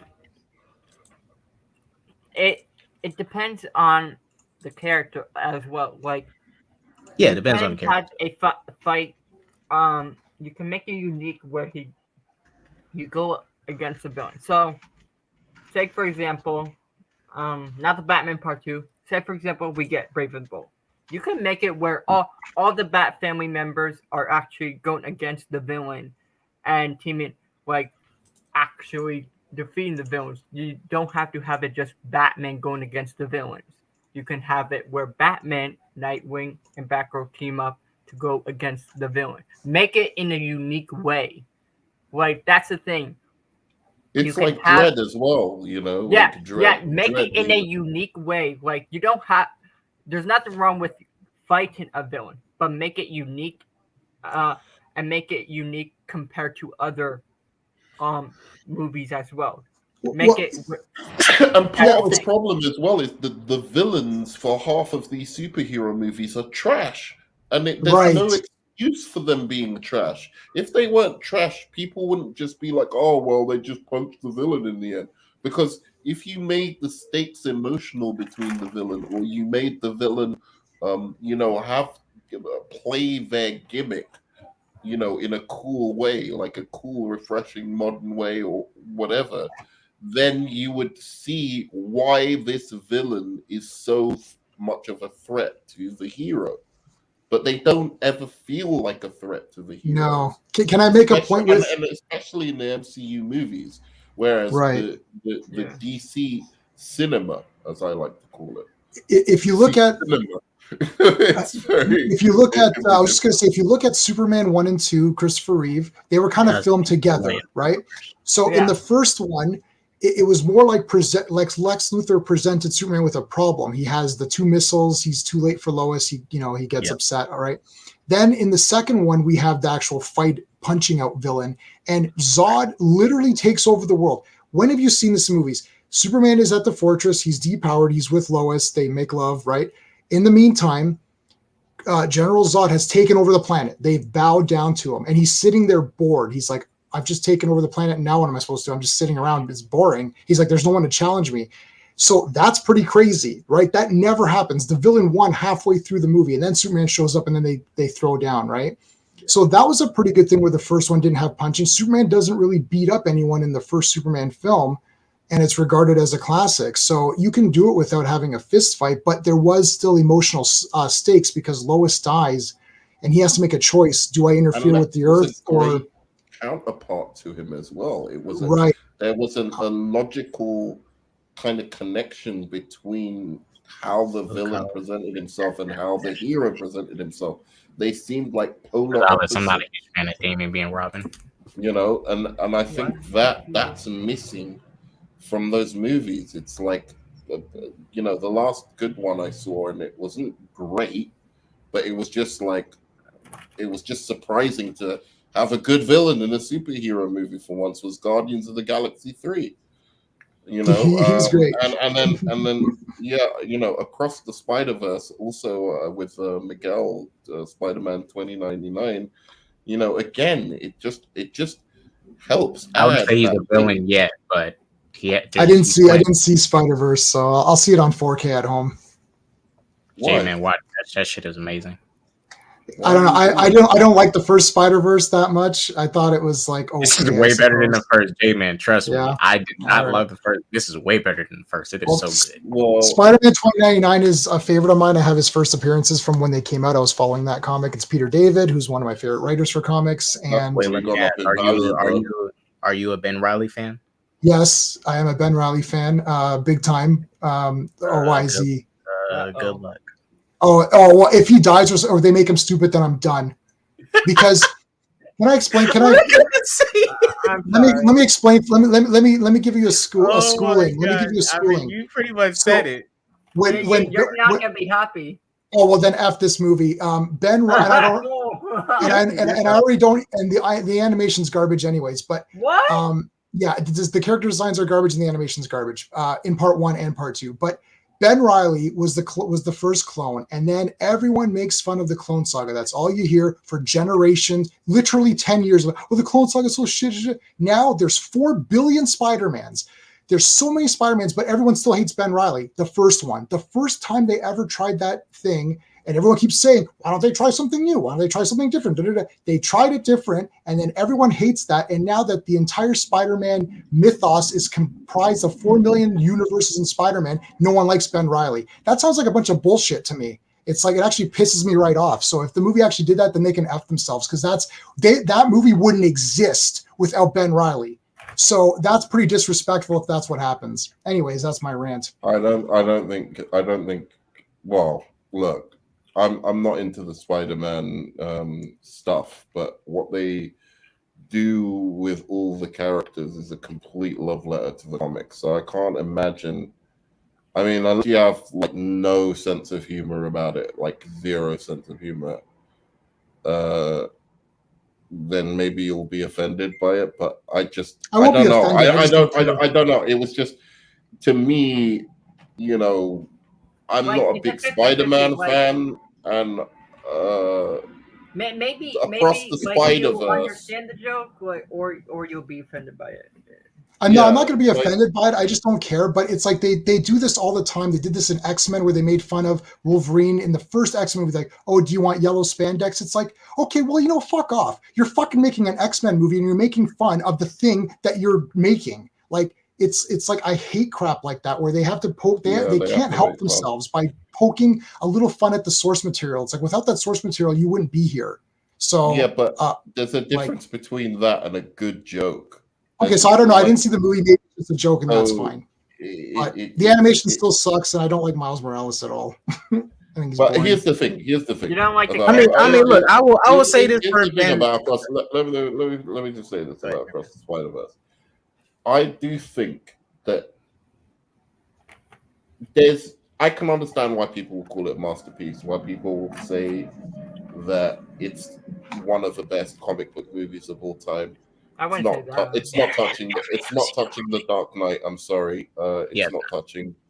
I just call it the best other movies, but it's the thing about it is it's so refreshing to see someone swing for the fences like that I forgive a lot of what I don't like about it. You know, like for Across the Spider-Verse, it is truly a comic book, an attempt to bring a comic book to life. Yeah, but it just looks. I don't know. I don't get this animation that's choppy and it looks weird, and everybody's looks like they're designed by a different person. There's no symmetry between the characters. I did not like that a lot in this movie. And my girlfriend, I say in this movie they fixed some of those frames. The way they did. Well, I'm buying it on 4K. Like, regardless of what I say now, you know, you guys know I buy everything, so I'm going to buy it, watch it on 4K. It is what I'm going to watch it no matter what. So, J-Man, I will give you this. J-Man, real quick, I'll give you this about Ben Reilly. Yeah, he is Miguel's right hand man. So you know he's not just some cannon fodder. Okay, all right. Miguel is a great character. I love 2099. I thought that was my second favorite. So Ben Reilly and Miguel are my two kind of favorite alternate Spider-Mans. I was going to get Miguel as a tattoo, but then I went with the original Spider-Man because it's the original Spider-Man. You can't beat that. I will say this about the movie. You probably will have mixed feelings on the plot, like with every Spider-Man in existence. Right. Because I know people have mixed feelings. I've seen people that's seen it, and I could understand why they don't like it. Right. I think the plot just takes too long to happen. That's my only problem. It's a bit long. It's 2 hours and 20 minutes, right? Yeah, and I'm getting really fed up of these artsy films, right? That are actually really good films, like Spider-Man Across the Spider-Verse, being 20 minutes too fucking long, so that you feel like,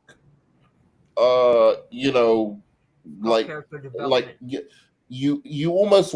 It's almost like I want to hate on it for being just like, I know you're doing a great thing, you're doing all this great new art and doing all this great new visual stuff, and I'm sure you're having so much fun. But you've got to learn to fucking cut down your movie, dude. Like, I agree with that. You know, like, it's this everything everywhere all at once fucking syndrome, right? Oh, I hated that movie. Like, I swear to God, I was so into that movie in the beginning. Yep. Me too. And then I was just like, this is going on. So, like, there are scenes here you can fucking cut. Yeah, I agree. But they want to stick everything in, because they know they've made something great. Yeah. That they want to show you everything they made or everything they did. And it's like, no, dude, that's not how like these things work. There's some films that are 2.5 hours and are just a breeze.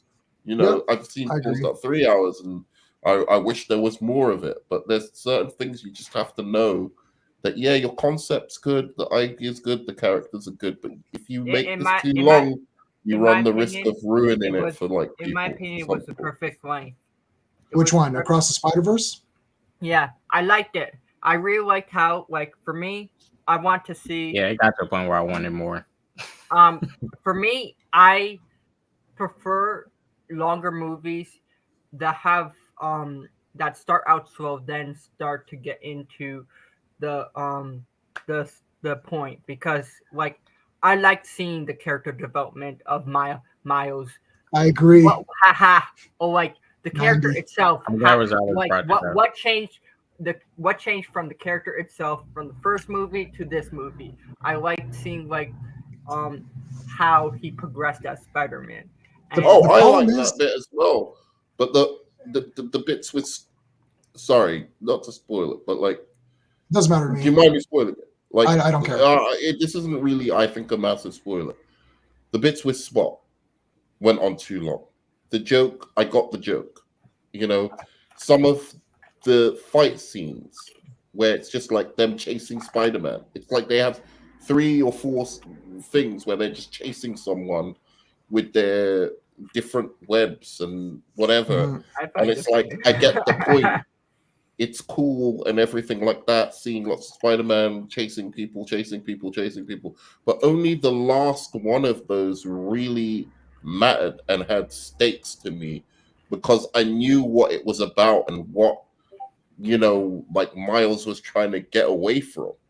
Whereas the other ones, I was just like, oh my God, like, I get it. Like, he's got a spot, and if you put the web in the spot, it webs somewhere else, and it just went on. And then some of the stuff with the parents, there was a really good scene with the mum, but it came after long scenes with these parents talking about parenting and how hard it is.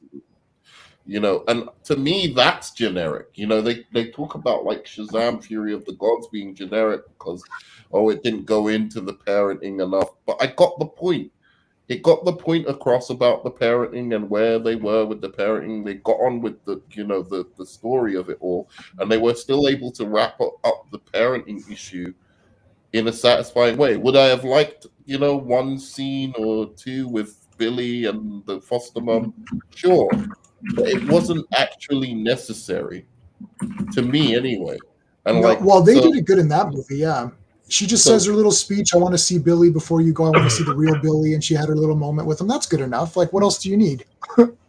Right. I could have done with a little bit more, to be fair, in that situation. But the point I'm trying to make is that in the Spider-Verse, they it outdoes its welcome a long time for me.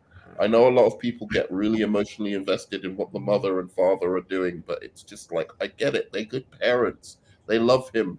They're good ethnic minority parents, and they're good role model, whatever. Like, I really do get it, and I like them. But you're making me. We love you, Miles. We love you. Why don't they just hate him? It'd be more fun. Because while they're doing all that stuff, they're not telling me what the story of this film is. Right? If they were telling you the story of the film at the same time, then I'll be like into it. But they're just delaying me finding out what this story is about. Well, the first one wasn't that long. The first Spider-Verse was pretty good pacing, I thought. Like, I thought it kind of it was introduced everything and moved on. Like, I actually thought it was really good pacing. I didn't like the animation. You will really enjoy it, J-Man. If you like it's like a love letter, like says love letter to comics and stuff like that. If you you probably read all the Spider-Verse comics, Spider-Man and all them. No, I didn't read any of those. I don't care about the Spider-Verse at all. But I think you will really like this. I understand not everyone likes the art style. Like, it is what it is. Like, I like. You're cutting out on me, Arkham. I get you. It's like, to me, it's just weird. It was like very choppy. I thought something was wrong in the theater, and all of us thought that. Sean and Steve were like, "Oh, this looks weird. What's wrong with this movie?" I was like, "Oh man, is this the theater messed up? Or what's happening?" Agree. I could agree. In the first movie, I did not like how Kingpin looked. Like I yeah, that was terrible. I understand that criticism. I understand Kingpin was a boss in that movie. But he doesn't look like the same. None of the characters look like they belong together. Like it's like each person came up with their own design, and I think it might be neat to say. You're really not gonna like this movie. I'll tell you that. Yeah, like if it's you like feel what's that about that movie, because I thought that movie did it pretty well, and I really like the alternative versions of, like Doc Ock and the reason all of why that kind all of them stuff, have different art styles. Honestly, this one goes way more into that. I understand not everyone's a fan of the art styles, but the reason why it's good that all of them have a different design is it shows each of them are different from different universes and stuff like that. Right. And I understand. I can simultaneously understand the reasoning and not like it. Like I understand what they're doing, but I don't like that. So it's like I understand exactly what they're doing, but it's not something that I care about. I just because when you I'm always a figure. Like if you go to buy the toys, so one guy's going to be this big bulky toy and one guy's going to be this little. Like it just looks weird to me. I don't know. I'm a toy guy, so it's like I want everything to be in the right scale. Yeah, that's fair. But you know what I mean? Like, yeah, I get it. I understand what you mean. I understand. But you're a toy nerd, they can't do stick shit. Because I was at Walmart looking at the toys, and I bought the Spider-Man 29 figure, and I was like, all these other figures. For the toys, they made them all the same scale because they knew it's going to look weird if they make them all different looking. So they just real quick, I want to ask a question because I think me and Nerdman had this conversation last year. We talked about it before. The length of some of these, especially comic book films. I think, and I even had for even movies like, some of those Godzilla movies and stuff. Some movies be trying to take these concepts that can be done in a much shorter time. Like, for example, Man of Steel, right? Compared to BVS and Zack Snyder Justice League, I think that's the perfect length Zack Snyder did for a movie like that. Mm-hmm. But I feel like that movie. I feel like. Say that again. Sorry. Anyway, go on. Say it again, man. Funnily enough, Man of Steel feels longer to me than Zack Snyder's Justice League. I got through that feeling it was quicker somehow. But anyway, go on. I mean, because we know Superman Earth 1 is a better story, so but regardless, I feel like you could have even took Man of Steel down and cut that down to like maybe a 90-minute movie. 100%. Could have got more, get more play in the theater screens. It's a shorter movie, but not saying every movie needs to be that short, but I wouldn't mind some movies being shorter than usual. Don't need to drag it on too long because not a lot of people know. And nowadays we're getting to a place where people want to be artsy and stuff and drag stuff out and take too much time. People don't know how to pace movies that well anymore, so where you're constantly engaged. Like one of the movies I like, The Mummy. I think that movie has the perfect, not the Tom Cruise movie, the Brendan Fraser movie. That movie has perfect pacing from start to finish. Every scene is good. The Mummy. Yeah. I saw that twice in the theater. Yeah, I saw that twice. J-Man, I think I've seen that movie over 500 times. That's probably my favorite. Oh, no, I saw it twice in the theater. I've seen it many times after that. I'll tell you two movies that, like, for me, like, it's almost perfectly paced. And one of them's long, one of them I think is a little bit shorter. But, like, nothing gets you unengaged, like, at any point. Mm-hmm. Like, so for me, it's two Tarantino movies, Reservoir Dogs and From Dusk Till Dawn. I agree with you for From Dusk Till Dawn. Reservoir Dogs, I'm kind of iffy on that, but From Dusk Till Dawn, you're 100% correct. I agree. I mean, I've never I can sit and just watch that movie, and there's movies I like more. I'm not trying to say it's like the best movie of all time, but like this movie. And that's Rodriguez. Rodriguez is From Dusk Till Dawn. Tarantino's only in it. I don't think Tarantino wrote it, but he didn't direct it. But he didn't direct it, but he wrote it. So, but I agree. That's a great pace. That's a great paced movie. I will say this: when it comes to pacing movies, you don't want to have a movie too short or too long. You want it right in the middle where it's perfectly like balanced. perfectly balanced. Like I could understand where Nerdman's coming from. Like you, like even though I disagree and I don't like it, I could understand his argument with Spider-Verse being a little too long. But like, let's see, with Spider-Verse, I can give Spider-Verse, like I think Spider-Verse with the magnitude of what that story is, yeah, you need to take a little bit more time with that. Not saying you take like 3 hours, but you know, if you give me a Superman movie and it's going to be about Superman versus Livewire, I mean, that can be a 90-minute movie, you know. Don't need to be a 2-hour, 45-minute film about Superman versus Livewire. It could be like around an hour or two. All of the jokiness with the Spock character distracted me from realizing that there was some kind of mystery. That there was some kind of mystery that they were trying to unravel and get me to realize. Right? I honestly didn't know what the story of the movie was until an hour and a half into it. And I didn't see it. Like, I was going to give you another example of a movie I really like, which was Zodiac. I think it's David Fincher's masterpiece, right?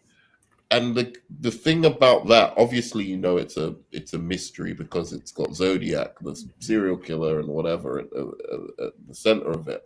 So it comes with the territory that it's going to be a mystery because nobody ever discovered who he was.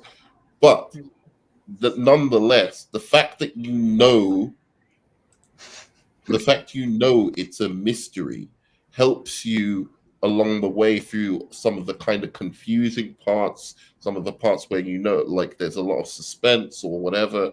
It just helps you kind of drive the movie forward.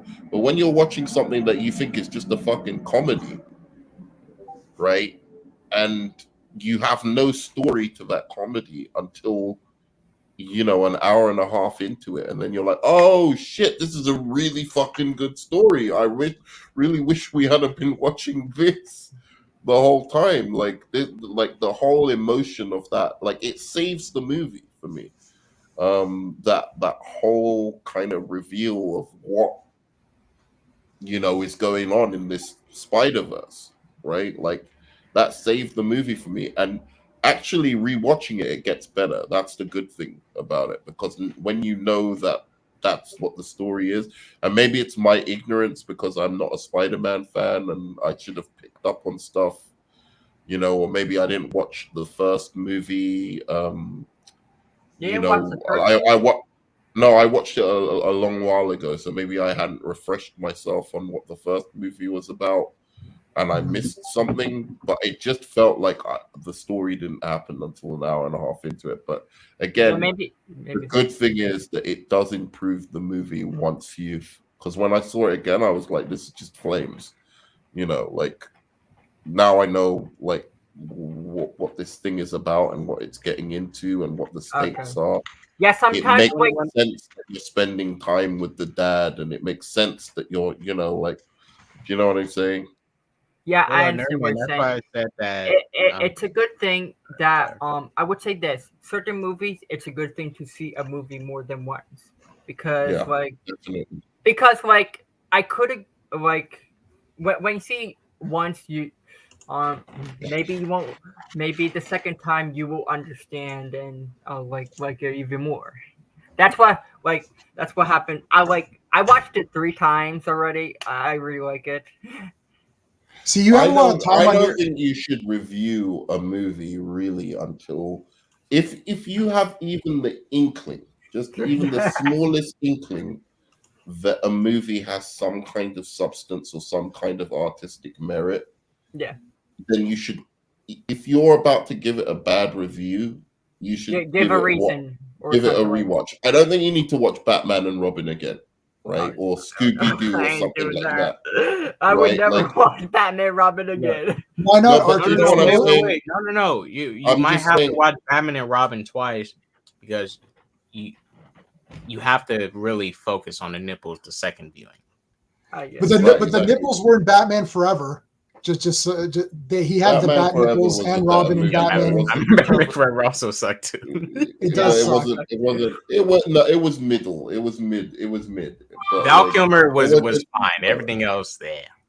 Yeah. Well, Batman and Robin is arguably one of the most important Batman films because after that they course corrected big time. I've never seen more of a course correction than that in any franchise. Like it's like Batman and Robin came out and everyone despised it so much. They're like, okay, we need to really rethink what we do with Batman. And so from a historical perspective, it is important. J-Man, whatever you want to say about it, like whether you liked it or you didn't like it, I think you can find from a first watch with that movie everything you need to know about that movie. So I'm not saying that every single movie that you I'm not saying every single movie you need to watch. You should watch twice to review. But I am saying that if there's a certain movie that you just have a really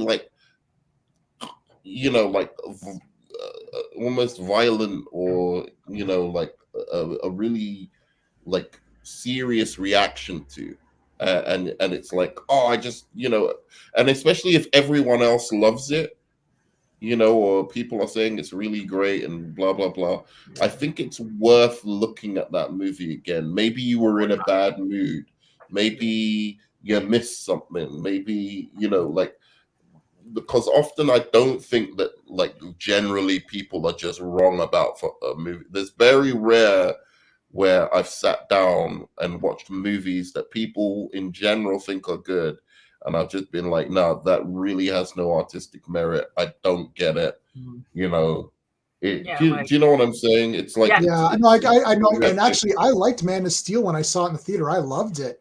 I came out, I was like, wow, I was jacked. I was like, man, that was crazy action. There's like Zod, like they're destroying everything. This is so cool. And it was only later when I saw it again, I thought, whoa, this is really awful. What the hell was I thinking? And this happened with Independence Day.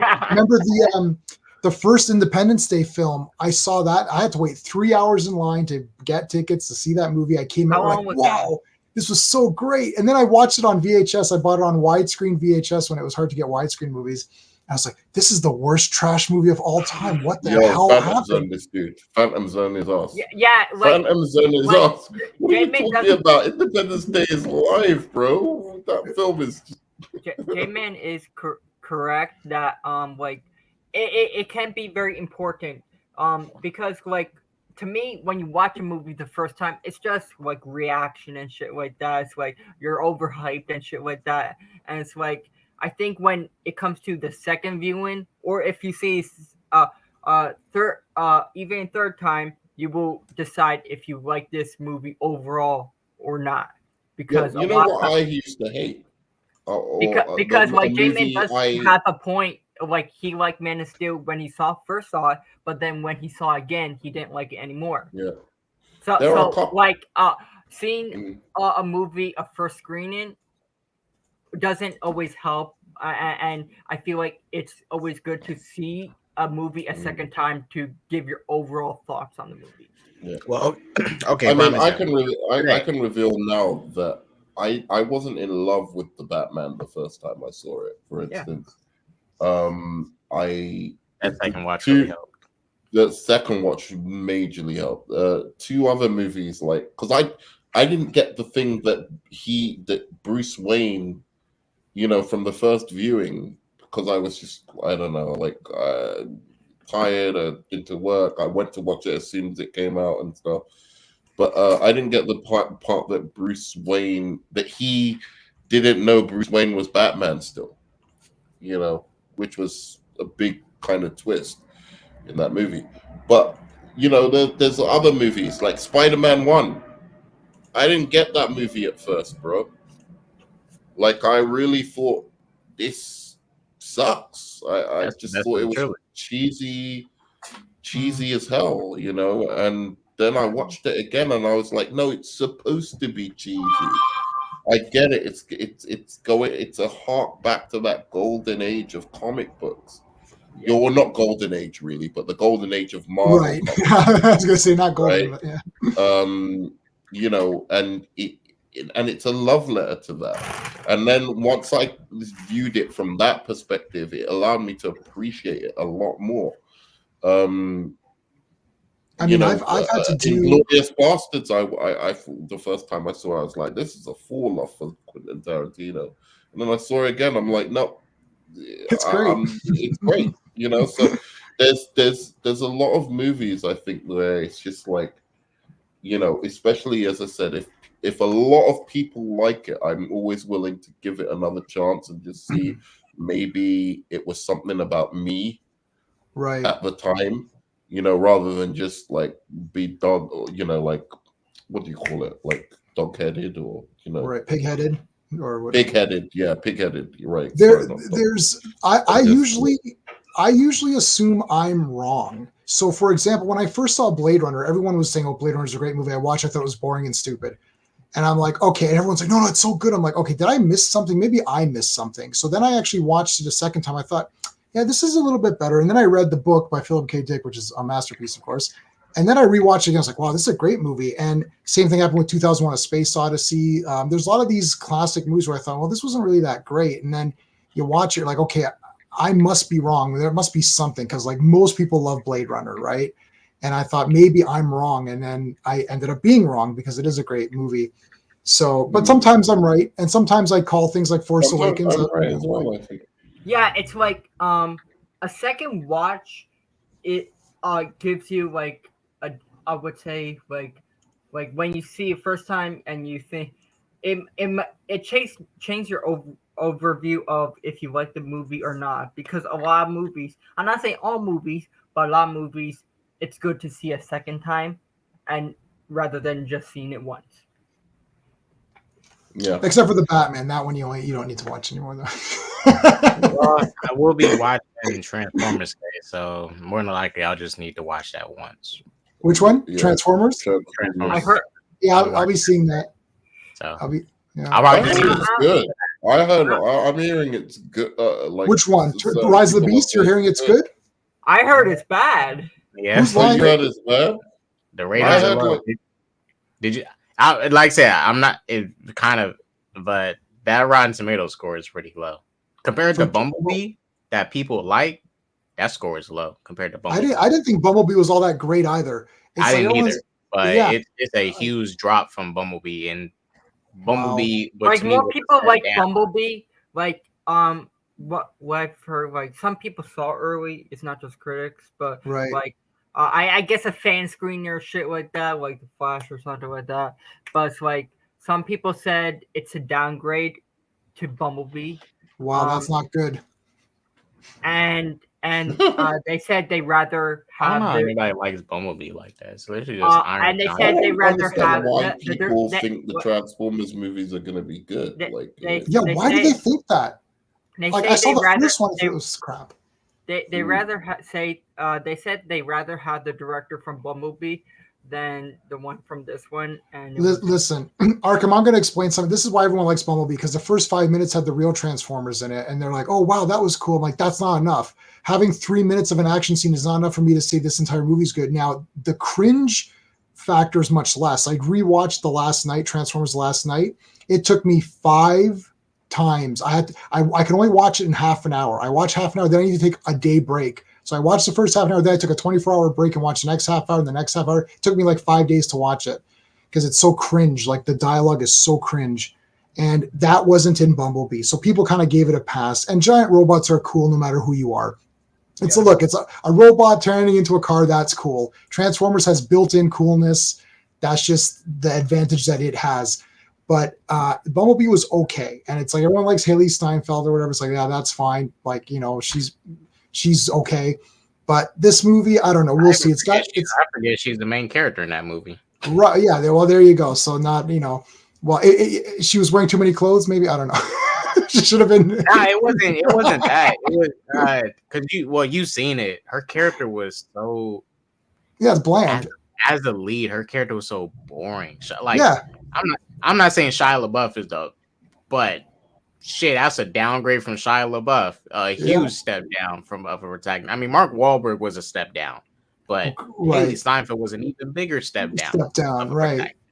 Yeah, at least Mark Wahlberg could you could believe he could fight a little bit or whatever, I suppose. Mark Wahlberg to me, I mean, he was more entertaining as a lead. I still think he was a step down from Shia as the lead character that had a connection with our Autobots, the team. But there's the Autobots are not characters. Like you have to, at the end of the day, it's like in the old cartoons and the comics and all that other stuff, they're characters. So you can tell me what is the difference between Ratchet and Ironhide, and what is the difference between Brawl and Cliffjumper, and what is the difference between whatever. And in this movie, they're just all talking machines, and you're like, they're not characters, so people can't get invested in them. So when a Transformer gets killed, you're like, okay, well, it's just like some machine got killed. Who cares? Like, I have to figure out if I want to see the movie, but like, there's so many movies coming out every week. I'm seeing one a week now. Yeah, it's like if I had to pick, like, I kind of want to see Indiana Jones more. Oh my God, that's going to be the worst film in the history of cinema. I really like Indiana Jones. It's one of my favorite franchises. I like Harrison Ford as Indiana Jones. So like, I want to see how it ends. If it's bad, they reshot everything it took a year to reshoot all the garbage crap they had in the original ending. So if it's bad, I'll tell you it's bad. But I want to see how. Don't watch it, nerd man. Don't watch it. On DVD, not on anything. Don't watch it. I'm gonna go see it. I have tickets to Flash, Oppenheimer. What's the other? Transformers is tomorrow. And we're not sitting in the front row. Oppenheimer. I always take the back corner, so I'm away from humanity. I try to get as away from humanity as much as possible. So I get the back corner. Are you excited? Nah, because for Oppenheimer, you got to steer clear of the explosion. Man, it's all IMAX. Can you imagine? The entire movie was shot in IMAX. I think. I wonder how that movie would be in 40X if he does decide. Oh hell no, I ain't doing that. I want to say one thing before I forget. The MCU makes movies. What? DC makes cinema. Okay. True. Remember that. The cinema's inconsistent, but they make cinema. they attempt cinema. They attempt to make cinema. So do they use the Cahiers du Cinéma, which is the book of cinema that we learned about in the French created?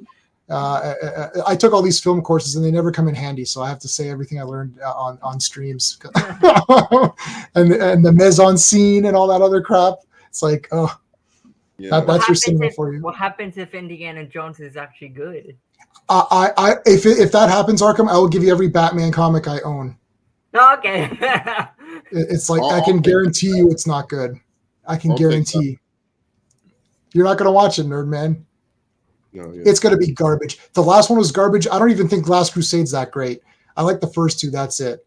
So I don't know. I thought Crystal Skull was bad. That people say it's awful. Crystal Skull is awful.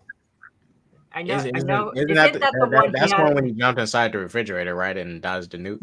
Which sure, I suppose. Yeah, that was dumb. But I mean, okay. I don't know. It's just like there's no sense of anything cool going on, right? So I don't know. It's like, where's the adventure? The people making the movies now don't like the things that these movies were based on. These movies were based on pulp stories, those old like 30s, 40s serials, right? Where it was like every 15 minutes was a chapter and every 15 minutes ended with a cliffhanger action scene. That's what George Lucas loved. That's Star Wars. That's Indiana Jones. That's what he tried to replicate with his films. These people are replicating replications that they don't understand. So they're not inserting anything cool. They're copying off a copy. It's not even Kurosawa's Seven Samurai or like Magnificent Seven. It's now a copy of Magnificent. It's like, okay, well, did you watch the original things? No. Like, do these people like pulp stories? No. Do they watch movie serials? No. Okay, so then what are you doing with Indiana Jones? Oh, we're just making an action movie. I know, but that's not what it is. It's like that's why when a lot of stuff gets like, I'm not against all like remakes of stuff, but there's some stuff that is just literally perfect for its time. Like a lot of movies that came out in so they're doing that Color Purple remake, right? Right. What a fail. I think the original Color Purple is like perfect for its time. Not saying you can't make the book, but it's like that's the best time you could have made that movie. Not saying this Color Purple is not going to be, but what could you add to it? It's like what did they forget to do? What did they forget to do in that last movie that you need to add? Like J-Man's excited for that Lilo and Stitch freaking remake. I haven't seen Lilo and Stitch. I don't care about Little Mermaid. Everyone's talking about. I don't care about Little Mermaid. I didn't see the cartoon. I don't care. It wasn't for me. It's for little girls. That's what I always thought. What the fuck's there to care about? It's so stupid. I don't care. They can make the Little Mermaid a man. I don't give a shit about it. I pick my battles. I'll pick my battles. Like, it's so true though. It's like the fake outrage by these guys. Fake outrage. Yep, I agree. I know the Disney movies that boys watch. Like, I'll give you even Beauty and the Beast. Like, I'll give you that. I already watched that. You know, Aladdin. You know, like those kind of ones. No boys were watching Cinderella and, you know, like maybe Snow White because we like the dwarfs or whatever. But no boys, you know, Cinderella. Hey, nerd, man, I was watching Lilo and Stitch, man. Don't be hating. Yeah, for real. People do like that. I was too old for that. But like, I'm watching anime. Like, I'm watching Akira and Ghost in the Shell, and everyone's like, "Did you guys like Pocahontas?" I'm like, "No." Nah, we was all watching. I love Tarzan. Wait. Pocahontas was good, man. No, that's not. I didn't see Pocahontas. It was a bit after all. I was not a huge fan of Pocahontas. I always thought that was okay. It wasn't bad. It was. Mulan, it's not the ones I go back and rewatch. Were the last good ones, man. And then what was it? The Hunchback of Notre Dame was also right. Good. They were making good movies. I'm not a huge fan of that one either. I'm not trying to diss it, but it's just that even for those movies where, like, you know, I still thought they were a little bit girly or whatever, but it was still enough there that it kind of interested me. But The Little Mermaid was not. It wasn't one of those, and I just don't. No. I don't for a second believe all these men were like huge Little Mermaid fans. I just don't. I agree. I don't like the fake rage. Like, I just raged out about Ben Reilly because I actually care about Ben Reilly. So that's important to me. But Little Mermaid is not important to me. So if it's ruined, if there's a girl out there or a guy out there that loves the original Little Mermaid and read Hans Christian Andersen's fairy tales and loves it, and he's upset or they're upset, okay, then that's a point on their, if they're upset, I'm okay. They can voice their opinions. I personally don't care, so I'm not going to fight this battle. It doesn't concern me, and it would be disingenuous for me to make a rage video about it, right? Like, I never seen this Princess and the Frog either. The last one I really liked was Tarzan, which I thought was awesome, actually. That's the last one. The Disney shit. You haven't watched since the Disney Renaissance. Damn. I don't think so. Like, what's after Tarzan? Like. I mean, I watched Toy Story. I watch all the Pixar films. I haven't seen the Frozen one. Yeah, I didn't see Frozen either. I have zero interest. I skipped. Well, I seen Frozen 1. I didn't watch the rest. I didn't even know there was rest. I thought there was only one Frozen movie. There's 2, and I think they're going to do 3. Wow! Is she fighting fire people? Two made $1 billion. If she doesn't listen, if she's got ice power, she should fight someone with fire. If she's not fighting fire people, then I'm not gonna watch it. I want to see action. I don't want to see her being a princess or whatever. I don't care. I thought Mulan was pretty good, though. I didn't see Mulan either. Mulan was good.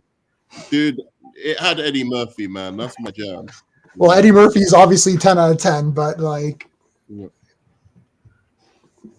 Yeah, I don't know. The people get rage so quickly if they're so upset over things. I'm like, I don't think it's were you all a closet mermaid rage. fan? Like, I don't think it's all fake. Like some of it probably, but I think some people that are fans of like of the cartoon that they grew up with, I could understand why they don't like it. Right. No, I'm not saying fake rage. I'm saying for individual purposes. Like, someone puts out a video, and we know who the offenders are. We're not going to name them here. We know who they are. They put a video up, and they're all pissed off. And I'm thinking, I'm sorry, were you a Little Mermaid fan? You don't look like you're a Little Mermaid fan. Not to judge anyone by their appearance. Maybe they are Little Mermaid fans. But it seems like they're putting out rage videos in order to get clicks to satisfy their their YouTube channels, right? So, hey man, I'll just say this: they was definitely more Star Wars fans than they was Disney fans. Oh, they was probably Disney fans, but they were more Star Wars fans. You know who I'm talking about, right? Exactly. And it's like everyone's all pissed off. I'm like, okay, when I'm pissed off about something, I'll let you know. Like I just let you know today. So, but I'm not pissed off at other things. Like I don't care if I can't even think like Aladdin people. I don't know if people were pissed off at that. I don't, Aladdin was a good cartoon. And for me, my thing is like, why is Disney so tapped out that they have to go back to their catalog of animated films and remake them? And it's like Lion King was the most baffling thing ever. You took an animated movie, remade it as a CGI animated, basically, because it's all CGI anyways. You just reanimated the same thing. I'm like, why don't you just re-release Lion King in 4K? In IMAX, cast, and then they cast the same guy as the dad. Right? Like, what was the point? Wait a second. The whole point, at the very least, some enjoyment I could get out of it is having new takes. Right. Character, but then you just get the same guy who voiced the dad before to do it again. I'm like, that takes away, like, he's one of the best characters in the movie. Like, that's half the movie that I like. Right. And it's going to be the same fucking movie. I might as well watch the first one where he was I appreciated some of what the Lion King did. Like, honestly, I thought, who played Scar again? In this new one, I don't know who's the new voices of any of these people. I think it was the same actor from the animation. See, if you type Lion King in Google, the animated one comes up because that's the only one anyone cares about. But anyways, but that guy was good. But you know what? He starts singing this song, my favorite song in the movie. You know which one I'm talking about, right? Like, be prepared. Right. He starts singing that. And then it's because they waited too long to, like, James Earl Jones. He got so old to a point where he can't do these songs anymore. Oh, he doesn't have a song, does he? Oh, it's Baron Mordo. Baron Mordo was Scar. Yeah, Baron Mordo, exactly. Yeah, he was Scar in this new film. He was good. He was no Jeremy Irons, but he was good. He brought a new layer to it. But yeah, well, all right, guys, I got to get going. Dude. It was awesome. Thanks for having me on. I appreciate it. Yeah, man. It's always nice to have you. Like, I just read It's coming on, Jay, man. Probably we have like 4 minutes, anyways, guys. Go ahead, Arkham. All right, cool. All right, guys, but I gotta go. Thanks so much, man. Take it easy. Yeah, bye. Peace. You can find me at Arkham Unlimited, YouTube, Twitter. That's all. What happened? I might be doing a live stream of all the comics that I've read. I just got Batman Brave and the Bold issue 1, so I'm gonna do maybe a lot. Like, I might just do live stream, just reviewing of all the comics I read, and just put in one whole live stream. Oh, I've been doing something similar. I feel like live streams, like, get out there, bro. For me, like, it's not hard making videos of comics, but it's hard to keep up with every issue. Then you have to download all these digital freaking pictures that then you have to make it. It's such a hassle. I feel like I've been doing read-alongs so that they can see. I feel like Amazon live streams are easier compared to making videos, to be honest. In my opinion. Yeah, they definitely are. They definitely are, but there's a lot of there's a lot of content. That's the reason not a lot of people can keep up. There's a lot of advantage to doing recorded stuff. Like, I think But Brave and the if you haven't gotten Brave and the Bold and Green Arrow and Green Lantern are pretty good. A lot of them are very good. Marvel, just don't get anything from Marvel recently. It's all trash. Do you mean the reboot they've done? What I can't remember what they're calling it. Dawn of DC. So if it says Dawn of DC, that's the new stuff. So Brave and the Bold, World's Finest, Shazam Shazam is pretty good. That is fucking great, man. I've been reading that. I'm getting read Steel, like the Steel issue 1. Poison Ivy is very good. I totally recommend it. It's a relationship between Ivy and Poison Ivy. Flash is very good. Dark Knights of Steel, I totally recommend. Dark Knights of Steel is sick, dude. I love. That's another one I would. I don't think they should make that into a feature film yet, but they might. I mean, it would be cool. It would be animated and DC animated project. But I do think they should make that into an animated movie, real quick, or like I would say.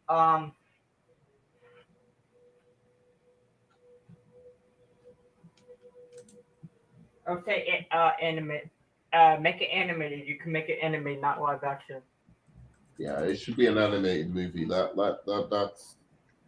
I mean, but fuck it. You can make it live action once DC finds a good, footing again with the audience. It wouldn't make any sense because it's not really in the main continuity.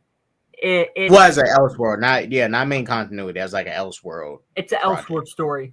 Yeah, but they could do that as a big budget animation. Yeah, I would like if they did an animated Flash series. That would be good. An animated Flash series would be awesome. But what I'm saying is, like, if you wanted to do Dark Knight of Steel, I think that could play in cinemas. But I do it like across the Spider-Verse. Like you can split it into parts. Exactly. Because it's kind of like if the DC characters lived in a Game of Thrones style reality. I think it could work, man. You know what? I think that concept, like you said, Nerdman, and the art style is like honestly Alex Ross's, but in the animated movie form. I think that'd be something very.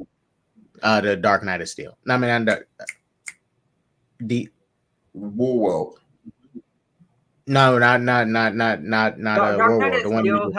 Art style is totally different than Alex Ross. No, not Dark Knight of Steel. Dark Knight of Steel, yeah. Yeah. I mean, you could do it like that. I think dude, man, like fuck it. Do the actual Alex Ross storyline or something like that. And do that kind of. I want to say that, but I want to say that I want to see a DC animated movie with the Alex Ross art style. I wouldn't mind that. Yeah. Like, are you going to watch Warworld just this week? Yeah, it comes in. I think it's July.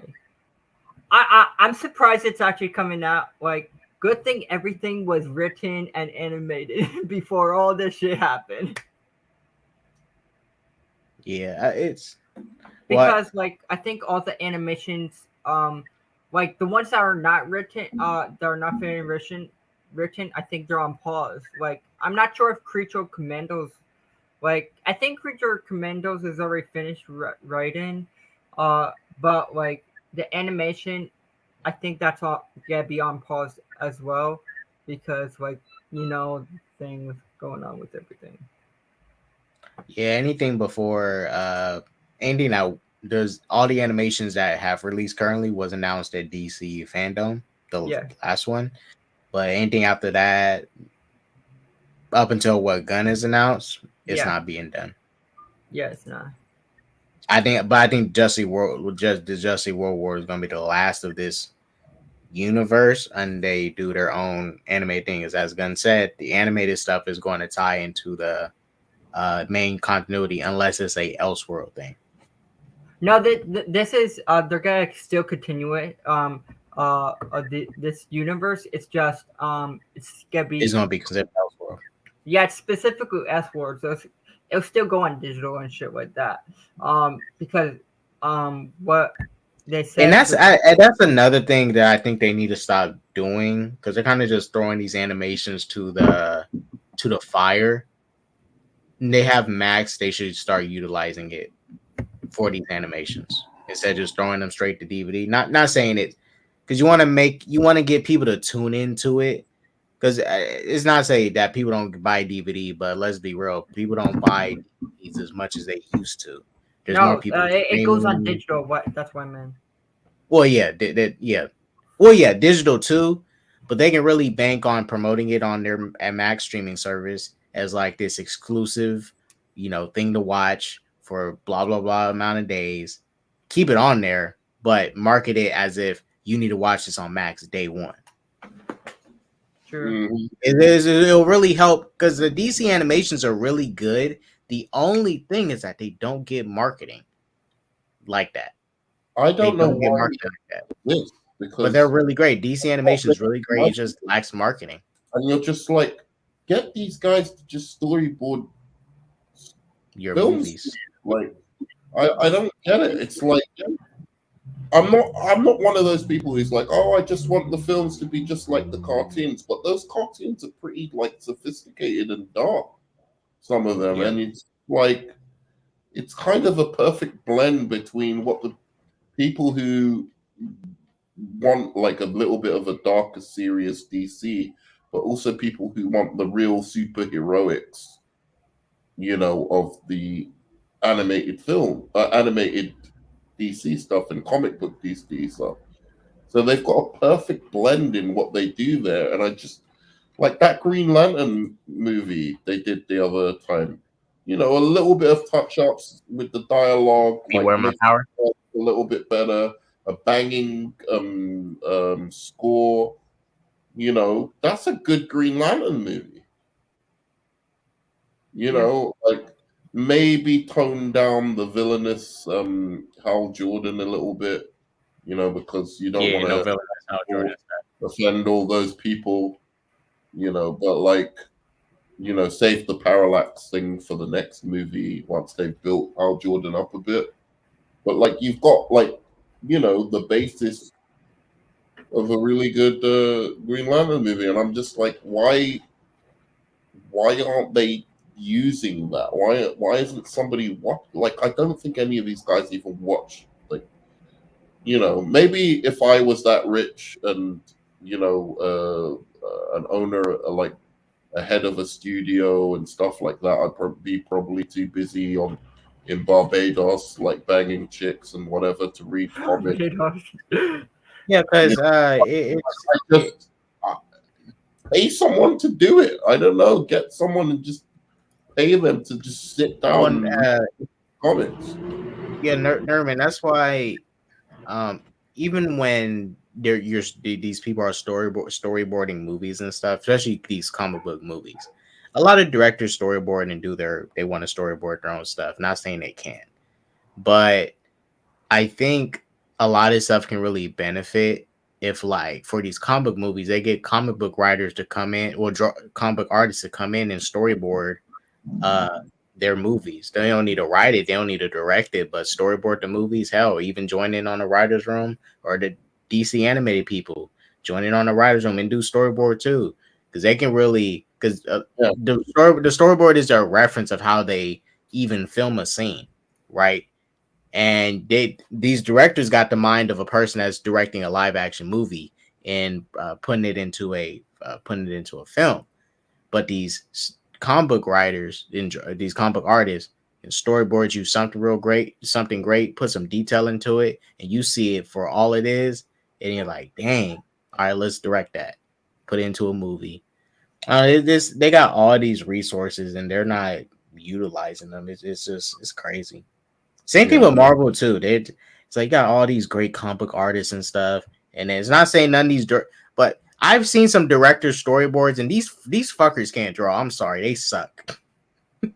They draw like ugly stick figure thingies, and then they direct them as a scene. I'm like, how do you got to be really creative to draw some ugly stick figures on your storyboard, and then you turn that into a beautiful, magnificent scene. That is talent. Mm-hmm. I gotta go, but yeah, they gotta look into those movies more, man. Like, yeah, we'll go ahead and get ready to close. Yeah, you movies. But I really do have to go. But like, you can close off for me, and thank you guys for joining us. Thank you for everyone joining on my channel. You know what it is. See you on the flip side. I love the 3000. And K-Dots, and Arkham, you can continue. Peace. Yeah, I mean, we're heading out, but thank you, Arkham, for coming on. You guys will be watching Transformers later. I'm about to get some sleep. Then I'm going to go see this movie, and I'll let you guys know what I think after it. Arkham, you're awesome. Thanks for coming on. Go watch The Flash, everybody. It's peak cinema. DC's great. And Marvel is trash. No, the MCU is trash. Deuces.